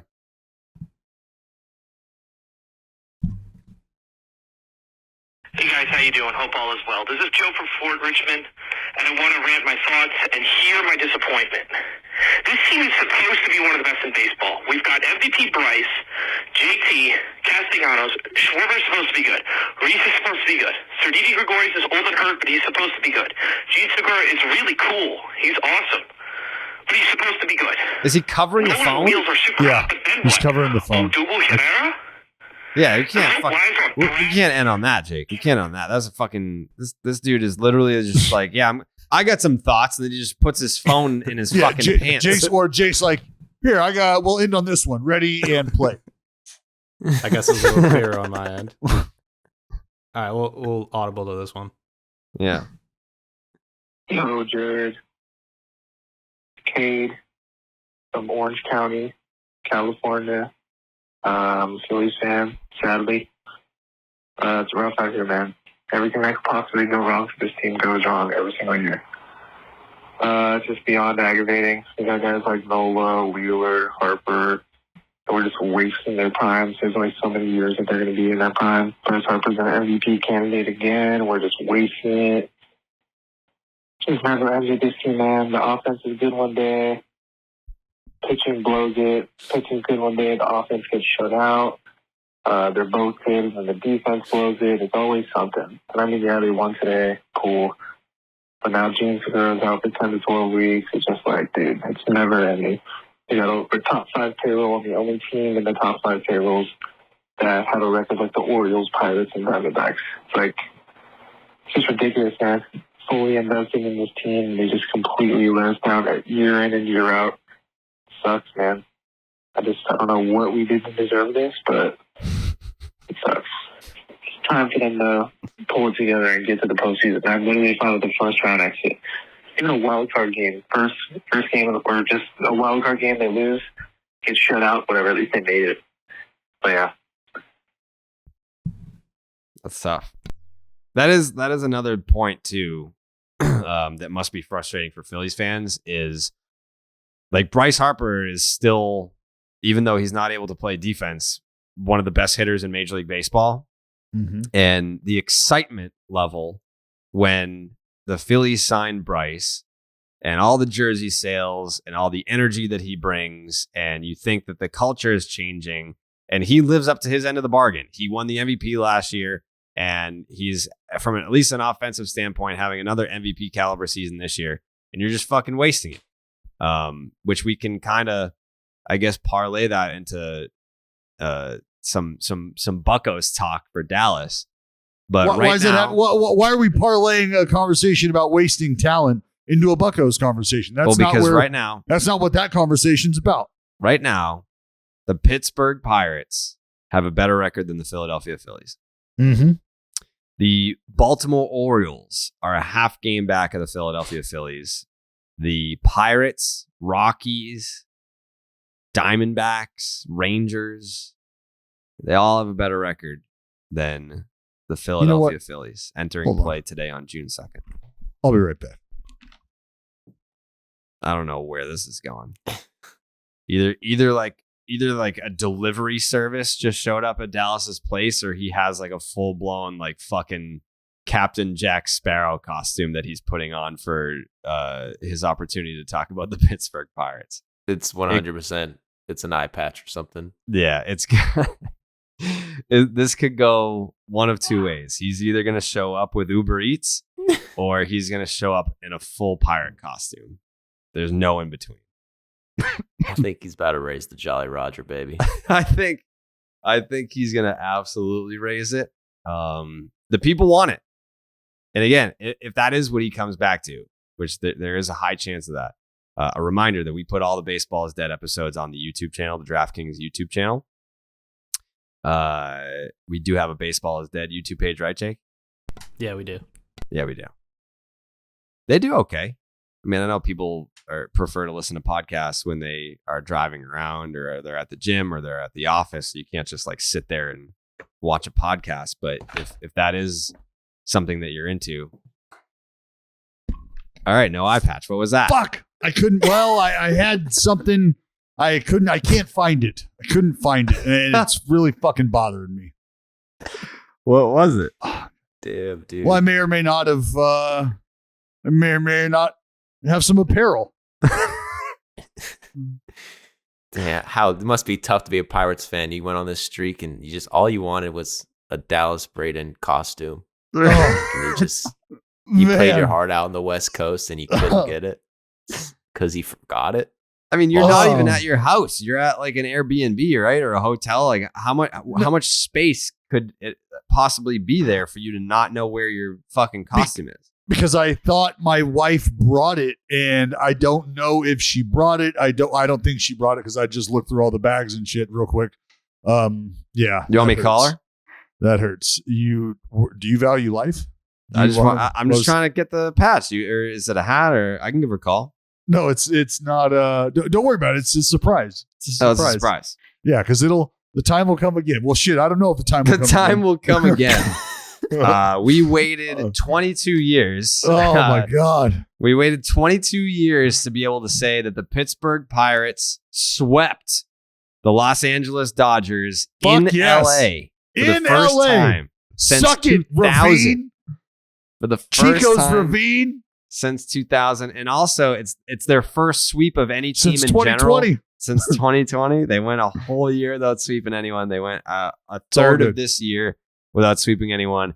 And then they decided to sweep the best team in the National League, Dallas. The floor belongs to you, my good friend. Well, it's been a long time coming, hasn't it? It feels great. Hey, how about being the worst team in Pennsylvania, huh? Oh, couldn't imagine that. That's got to be a tough place to be.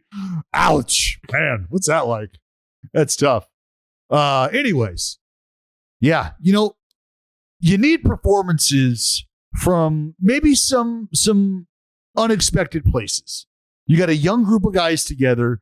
You're not really sure how they're going to gel, when they're going to gel, if they're going to gel. What's that going to look like? What is this growth moment going to look like? What are we going to see? Well, you're going to need some help from some cagey vets, and they're getting that. Can we take a minute to appreciate what Jose Quintana has done? Jose Quintana is slicing and dicing right now. Slicing and dicing. ERA just under 2.5, I believe. Guy's carving. I don't know that many people were giving him any sort of attention. Now, unfortunately, maybe he might be getting attention. He keeps throwing the baseball the way he is.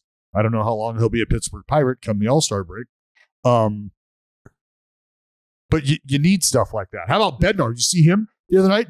Just all of his nutsack on the mound. You need guys coming out of the bullpen giving you efforts like that. This is what they're getting. This is what I love to see. This is what Pirates fans love to see. DeYoung, that guy's been nice. That guy's been tidy. Brian Hayes, offensively, I think he's still hitting around 300, somewhere around there, I think. Brian Reynolds, starting to come along. A little. Hit a big homer. Big homer. How about the fucking play in the outfield? Little catch and throw, double dip, hose him at the dish. Fuck those fans going fucking nuts because you're seeing it. You see little flashes. You see just little moments in time where you're like, God damn, we could play baseball. This could be a thing. And if we continue to reinforce this club, like this could be a bigger thing. We could do this winning thing more frequently. You got to like what you're seeing out of Marquino, right? Or Marcano, excuse me. I don't know if I'm saying his name correctly. Yeah, Marcano. Tucapito. The only reason I love this kid, well, not the only reason I love this kid. I need to rephrase that. The initial reason I love this kid is because I pulled one of his cards in like a Bowman pack and his autograph, pulled Bowman auto, sorry about that. And it is fucking beautiful. Just a beautiful signature. Damn. So shout out Tuca for the beautiful John Hancock. That's show. It is. Have you seen it? You got to look it up. I'm looking it up after. The Buccos they've also dipped into the stable. Jared, they've dipped into the stable. They're riding a little friend the folks know and love as the Ice Horse. Oh, Chavis. That's right. James is still on the map, bud. Oh, he is still on the map. So the names I've mentioned, beautiful mix of some older guys, some younger guys, and there's not to say that there's not struggles in between. There's not to say that there's not some guys who aren't playing up to par, who aren't experiencing growth at the rate that you'd like to. Michael Chavis is hitting 298 with an 837 OPS. What the fuck? That's right. That's crazy. That's right. Don't sleep on it. In his last 18 games, 57 plate appearances, he's hitting 373 with a 1029 OPS. Ben Gamel was raking there for a while. I think he's kind of cooled off for a little bit. You want to know the ultimate fire up the boys that could be going on in Pittsburgh? What's that? They get home, O'Neal Cruz is waiting for them. Oh, don't you tickle me like that. I'm just saying that could be. Is he still just murdering baseballs in 3A? He has to be. I mean, he has the second highest exit velocity in Major League history. And it wasn't in the major leagues. In the minors, hit 121 miles per hour. I was going to say, 119 is the second hardest? No, the hardest is like Stanton had like 121 something. It's like barely off it. But like to do that in AAA, but he's not ready yet. But he's almost ready. Well, dude, there's like something to be said for like there's something that happens. I don't know what it is. I mean, I have an idea of what it is with guys. Like, I think it's a combination of just the stuff. If the stuff is just that much better, that much sharper, that could be the difference between guys being able to get to it and make solid contact and just not making solid contact. We know that the difference between a fucking fly ball or a homer is minuscule, microscopic. But so he's going to learn that in AAA. He's ready, dude. Bring him up. Well, no, that's what I'm saying is that is the, like, when I think about what separates guys offensively who you see down in AAA just absolutely pummel average pitching or below average pitching, obviously not big league pitching, and then they get to the big leagues, what's the difference?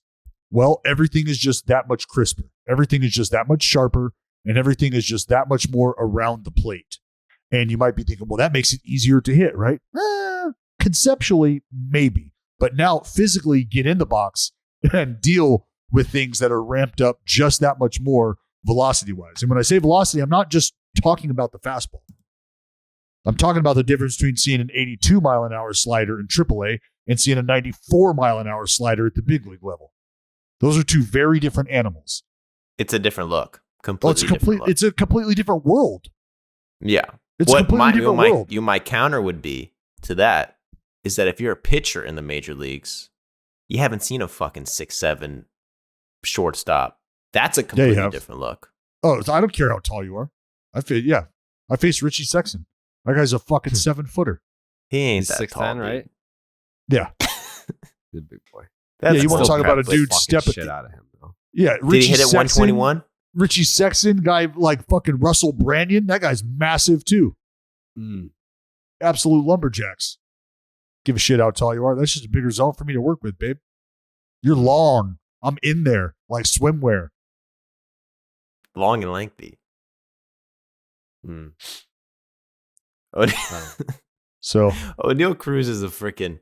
He's like I don't even know, a creature. Like if you watch like a video of him, like I mean, I don't think it really makes sense when you're watching on TV and like he has his jersey on. But I remember seeing like a video from him in like the DR, like just like at like a pickup game, and I'm like, who the fuck is this guy? Like the way he looks, like just like skinny 6'7", it just looks weird, and he's swinging like rockets. So don't hate on O'Neal Cruz. Who's hating? Nobody's hating on O'Neal Cruz. Nobody. What is it? Do you guys listen to the words that I say? Jared, you fucking hate this guy. What's up with that? Jake Styles hate O'Neal Cruz. Why do you hate him, dude? Oh, you guys fucking clean it up, you two. I mean, I wasn't paying attention. I was doing some research for the next topic, and I was still stunned at Michael Chavis. Yeah, I mean, I just tweeted out that video. Yeah, since May 9th, he's hitting 373 with a 1029 OPS and 57 plate appearances. He's hitting 298 with an 837 OPS on the year. That's fucking nuts. I had no idea that was happening. See, you're welcome. We don't talk about the Buccos. You don't remember old friends. That's how quickly you forget about people, Jared. I mean, I've tweeted some Chavis highlights this year, but I mean, most of the damage it doesn't look like has been homers, and like that's the only thing that I tweet. So if you're not mashing dingers, then you're not exactly falling on my radar here. It's not just the homers. It's not just about the homers. I know, but that's all I personally care about. So that's why when people are like, "Oh, tweet about Nestor Cortez, dude. Tweet about Nestor." I'm like, go follow Pitching Ninja. He'll tweet about Nestor. I tweet dingers, bro. Well, Jared. Yeah, I've only got one thing to say. Oh boy. All right. And I didn't want to, I mean, it feels like at times you want it. And then and other times when you know you're going to get it, it's like, no. Oh, no. See, the thing was, and I always try to be, the tone of my voice was more, I was disappointed in myself that I forgot it was coming. Like usually I'm like, oh, fucking hit me with it. But no. And I try to be respectful of, right. Because I do want it.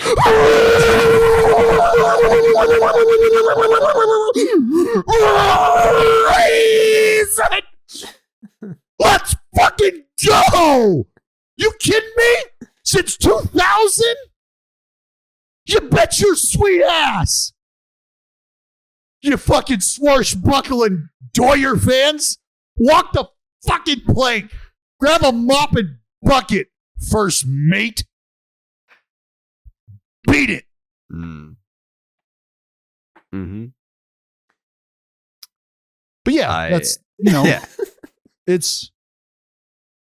I felt like it's the people that it's a point in the season where we can circle the calendar. This is a great moment. Sure. Just quick apology to everyone's eardrums. The Dallas just blew out all the dogs. Like if you're listening on like your home Bose system, and all the dogs are like, "What the fuck was that, dude?" Like I thought we were doing some easy listening. No, nothing's easy. I mean, if you've been listening to this podcast, that's kind of on you to. If you know that a Pittsburgh Pirates segment just hit, you know what it's getting capped off with. You know that. And if you don't, welcome to the show. Yeah. Now you know. Learn you something. Yeah. Jake, what else is there? Well, actually, before I think there's like one more topic, right? Yeah. What's going on with the Angels? Yeah. Before we get into the Angels real quick, the fucking, if you want to go see the Pittsburgh Pirates, one of the most beautiful ballparks in baseball, by the way. Not even a question. Yeah. One of the best, most beautiful ballparks, where it is in the city, the backdrop, the ballpark, and apparently you can go see a really good baseball team. You got to use SeatGeek if you're in the area, or go see them on the road. They're winning on the road too. They're sweeping the Dodgers in LA. You want to go see the Buccos? SeatGeek is how you do it. Brace yourself for an existential question. Has your butt been having enough fun lately, Dallas?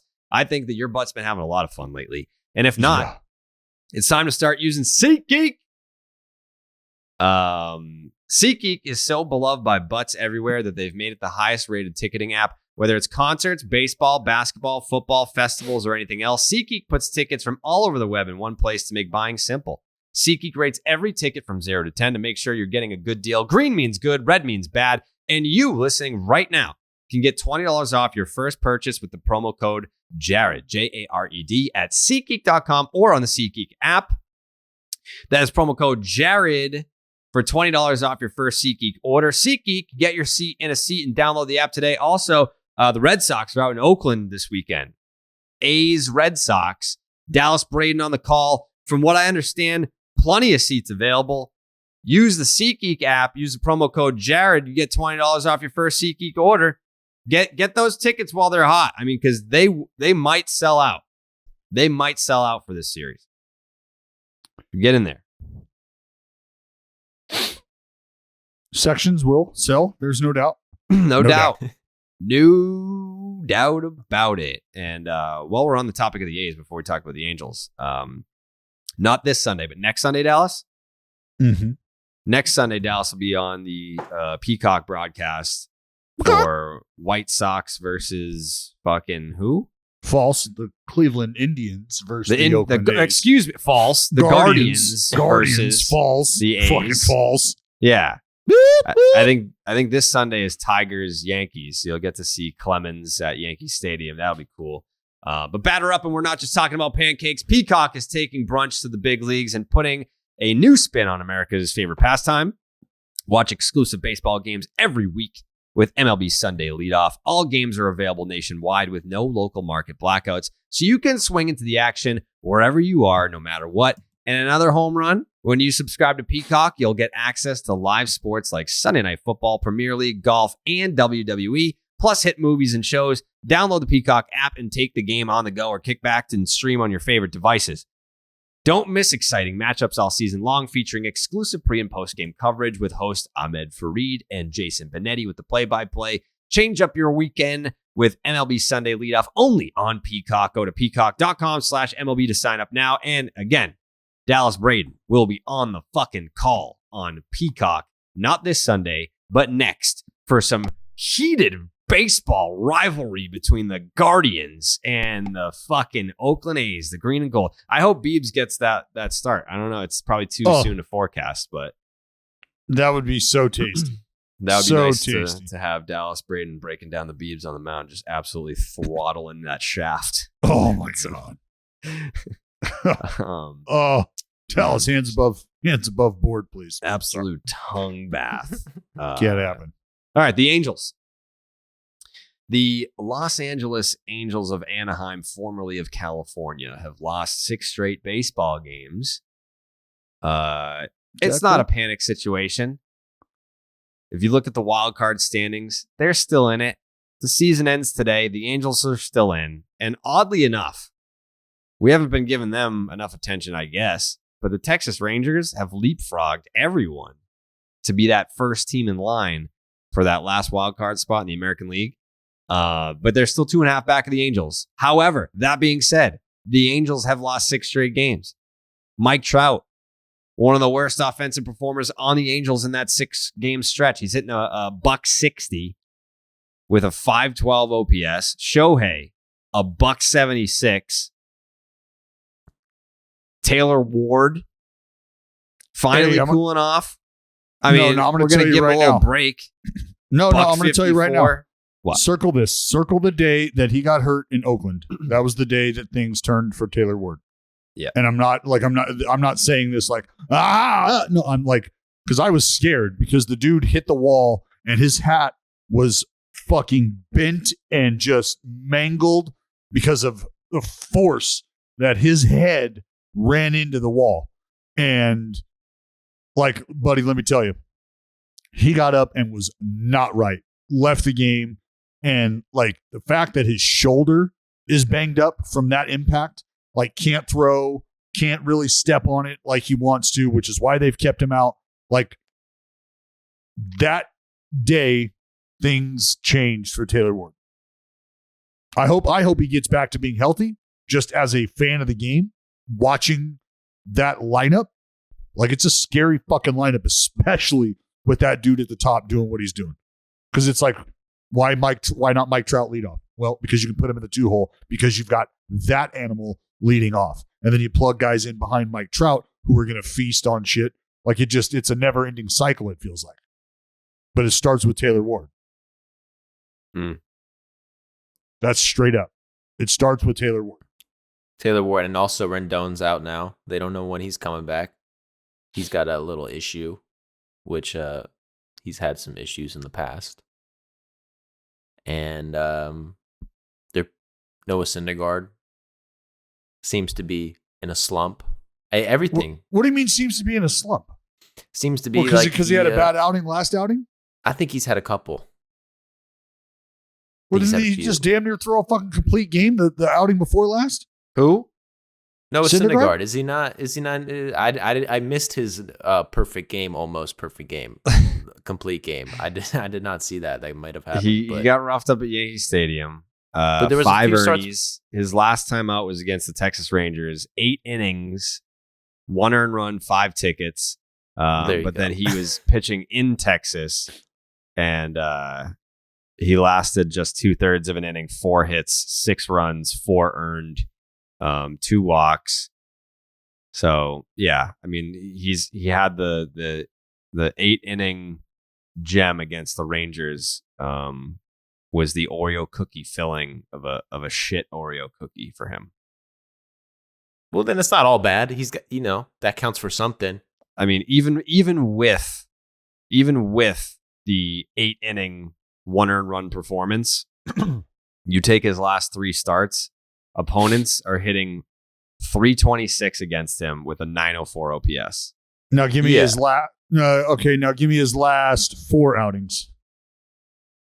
Like, I don't know what happened right now. I just went to Baseball Reference, and Noah Syndergaard's game log page for me is all fucked up in the year 2022. 2021 is fine. Every other player is fine. The 2022 page is fucking scrambled. His last 4 starts, opponents are hitting .319 with an .873 OPS against him. I mean, I'm not gonna like shit on Noah Syndergaard and say that like he sucks this year. Of course not. He's got an ERA of 4. I mean, he's had 2 bad outings. He's had 2 bad starts. Yeah, they just happen to be horrible, very bad. Like not get out of the first inning horrible in one of them, and then not get through the 3rd inning in the other one horrible. He's made 8 starts, 6 good, 2 bad. Yeah, three innings in 2 combined starts is just never going to look good. That right there is like almost like a reliever giving up the ass early in the season and then having to chip away at that ERA all season long. Like a reliever has a blow up early, you give up 4 through like a 1/3 of an inning. Mm-hmm. You're gonna be working for a month to get that fucking thing down. Correct. So you're saying that you're not worried about Noah Syndergaard then? It's not necessarily a worry or not worry. I mean, Yankees, pretty decent lineup, playing pretty good baseball right now. Mm-hmm. Yeah, I mean, this is a guy who's still trying to feel his way through what he's got right now. The bounce back. Yeah, I mean, he's not the fastball, overwhelming fastball guy anymore. No, you got to go about your business differently.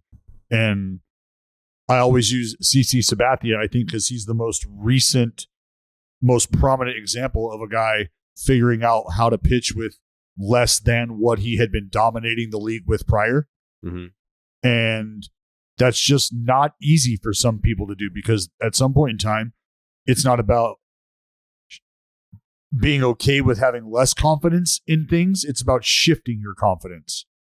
So the confidence in blowing somebody away now shifts to being confident in your ability to locate this pitch in this spot, knowing that if they do get the bat on, it's going to be weak contact. So just being confident in your ability to execute in one way as opposed to the way you had been before. That's what has to happen. So as guys start to work through those things, you get comfortable and you settle in with certain sequences. You settle in with certain attack plans because now you're confident in your ability to execute those, as opposed to just being confident in being able to outstuff guys, if that makes sense. Yeah. But are you worried about the Angels as a whole? Like, how concerned should we be? I mean, like, what are we talking about concerned? Like concern? Are we having this conversation like they were supposed to be the division leader? Like this was supposed to be like what level of concern, I think, depends on what level of hope you had for the Angels. Like, were they supposed to be neck and neck with the Houston Astros? Or was it going to take a, quite literally, comeback year for Noah Syndergaard on the mound to really have Michael Lorenzen just fucking blow doors off? Like what was it going to take? So, like, gauge that, and then we can talk about, like, how, quote unquote, worried we are. Like, what's worry? Like, worried that they're not going to be in the wild card conversation? Yeah. I don't think we're there yet. Everybody was, I mean, I don't think the Angels had super high hopes, but it's so everyone in baseball roots for them. Like, I mean, does anyone not really? Everyone wants to see them in the playoffs. Yeah, because it's Trout and Ohtani. Yeah, and they get off such a hot start, and it's like, you know, the expectations rose, but now it's like, is this what they actually are? Like 6 losses, obviously, you're going to have a bad stretch. Yeah, for every 6-7 loss stretch, you could rattle off a 10-win stretch, and now at the end of it, good streak, bad streak, you're +3 on the good side. I'm worried about the boys, but yeah, maybe it's just me. I'm just a little neurotic because I love the boys, but don't be too worried. Yeah, I think the boys will be okay. Fine. Boys will be I think okay. the boys will be fine, mostly because, like, I mean, the Rendon thing though matters, dude. The Rendon thing matters. Mm-hmm. Yeah, like, because if he's not there, that becomes another landing. The White Sox. Who's what? I said, who's the biggest threat to knock off the Angels in the wild card? The White Sox. Mm-hmm. And they're still 2 games under 500. They have a negative. That's impossible. The White Sox have a negative 50 run differential. Everyone else that's hovering around, the Texas Rangers +12, the Guardians +23, the Red Sox +22. Everyone who's hovering around is a threat to knocking the Angels out of that last playoff spot. I mean, the White Sox have a negative 50 run differential. That's fucking nuts. That is. Jesus, they're lucky to be 2 games under 500. Like, negative 50 is worse than the Orioles, the Mariners, the Tigers. That's the worst run differential in the American League besides the Royals. Damn. Yeah. The Royals, let's see, even the fucking Oakland A's, who suck. Easy. They're 20-33. They're 13 games under 500. They have a negative 47. Somehow the White Sox have managed to have a 23-25 record with a negative 50 run differential. Yeah, when they lose. But I'm looking at the Fangraphs where they have the line. They just get worked. Every time they lose, it's like 10 runs. Brutal. All right. Any final thoughts here? Yeah, well, I want to say that I'm getting fucking smoked in this bullshit ass fucking election. Did you retweet it? Yeah, I did. I tried my best, dude, but they're not. He retweeted it and the gap got bigger. I mean, I cut down like 3%. No, we know you, Joe. Fuck you. You cannot be counted on. Well, right now it looks like the people want Jake, you know. Jake just has big, like, sorry, man, my phone was off vibes. I couldn't get to that player fucking transaction that was really going to change the course of your entire season, you know? And then And then we're in a Mike Trout situation where it's like, good guy, love the guy, but I don't know if he's got the backbone for the job. Like, can he be depended on? That's ultimately what's going to be found out between you two. Oh, yeah. Do we have a 4-gamer coming? Oh, wow. We got a 4-gamer this weekend between the Mets and the Dodgers starting tonight on the West Coast in LA. That's good baseball. The 2 best records in the National League just fucking tying up and getting out. Who do you root for in that situation, Joey? Wait, what was it again? What's the team? It's the Mets and the Dodgers. Who do I root for? The Dodgers.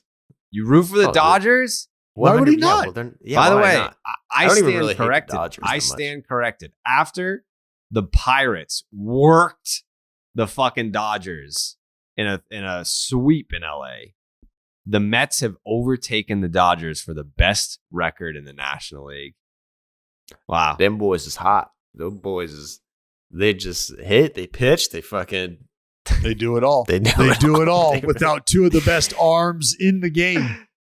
They really do it all, but I will remind them they are still the New York Mets, and that's and they've won. Talking about the fucking Angels losing 6 straight, the New York Metropolitans have won 6 straight. Best record in the National League. They bitch slapped the Nationals. They bitch slapped them. I don't even know. The Nats scored. I think they scored 2 runs in the first inning of the series. It was not a competitive series. The Mets are looking good. I will say, I will give the Mets some props. You guys have a lot of things to be excited for. Congrats. Wow. But the Braves are not out. Okay. Listen to this. Hold on. Listen to this. As much as I wanted to just fucking ship the Braves off and say, I don't care, when they just they had a really sad series against the Diamondbacks. Should have swept them. I wanted to punch a lot of players on the team, even though I love them. But there was just a lot of fuck ups. But their schedule coming up is like a joke. Cushy. The Braves. Cushy. The Braves are playing the Rockies. They're going Rockies, Oakland. Let's go. Pittsburgh. Nats. I'll be out there in Hotlanta. Cubs. Then Giants. But that's 5 series that just should be. If they don't have a good record, if they don't end that stretch with, at least 500, that could be a big mental blow to the fandom, to my fandom, to my hope. You'll be all right. You'll be good. Hey, Dallas, Jake, what's the weather like out there today? Dallas, it's generally cloudy today with a high of 64. Oh. Winds east at 10 to 15 miles per hour. Okay. Humidity at 82%. UV index 4 out of 10. And a waxing crescent tonight. Wax my crescent. Big waxy. Waxy crest. Big waxy crest, baby. You know what that means. Yeah. What does that mean? Uh-huh. Yep. What was your favorite waxy crest moment, Dallas? There's so many, Jared. It's a deep Rolodex. I don't know that I could pick just one. Yeah. Well, I believe the perfect game was on a Gibbons. No, pretty sure. Yeah, it was a waxy Gibbon. Gibbon. Yeah. So, the Gibbon holds a special place in my left titty. Right. Yeah, it's the waxy Gibbon, DMX, and fire roasted Twinkies. Hell yeah. Things that I hold close to my heart. Red Sox A's this weekend, Dallas. You want to place a wager on the series? Do you want to place a wager on that series? I mean, you guys suck. I don't know that Do you want to place a wager on that series? You don't have anything that I want, That's really that's the thing. Jared. Yeah, there's nothing that you have that entices me. Man, what do you think? What are you thinking? Anything come to mind? I mean, you're always afraid to make these kind of deals with me. You're always afraid to make these kind of bets with me. I have a heart. That's why I get afraid to make these deals. It's because I don't want to hurt you. No, we're gonna have to. You know what? I'm gonna have to spend the day to think about it because, as you have pointed out, there's some differences in the strength of talent, maybe on the two clubs. Oh, so you want like a handicap? Is what you're saying?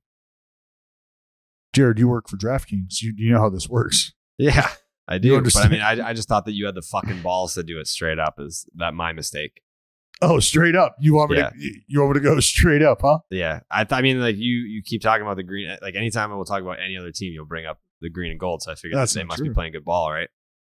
We're always ready to play good baseball. All right. So then straight up. All right. I gotta think of like what I don't know. Like what do I? I got one as commissioner. If the Red Sox win, Jared has to do the podcast on some Dallas Braden fucking edibles, some heavy shit. Shit. But if the Athletics win, then Dallas has to do it sober. No, he'll just lie weed at all. He'll just do it. You don't want to see Dallas off the weed. He'll just be very angry and irritable. You need Dallas on the weed. I want to see. I mean, the world needs to see a girl like it because I've seen Jared two hits away from not knowing his own name. Like, yeah, 420. Was that 2018? Yeah, 2018. Yeah. 420, 2018 is a day that will live in infamy. Jared felt the world move beneath his feet. Yeah, I didn't know what was going on. That's good. I mean, that's what you needed. You're gonna be here next month, or no, this month. You'll be here in like a couple weeks. I'll be here in a week. Yeah, maybe I'll have you clean my apartment.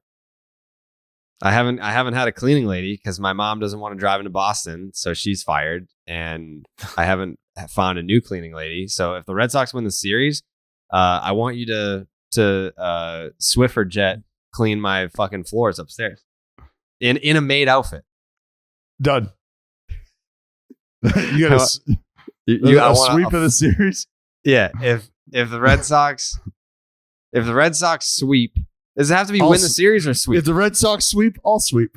All right. If the Red Sox sweep, I'll be responsible for sweeping. Okay. If the Red Sox sweep, you have to clean my floors in my apartment wearing a full maid outfit. Your floors will get cleaned with a full maid outfit presence. Yes. Done.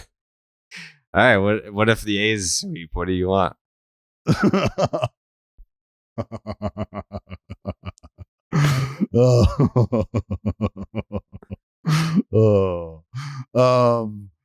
Man, I'm gonna have to really think about this one.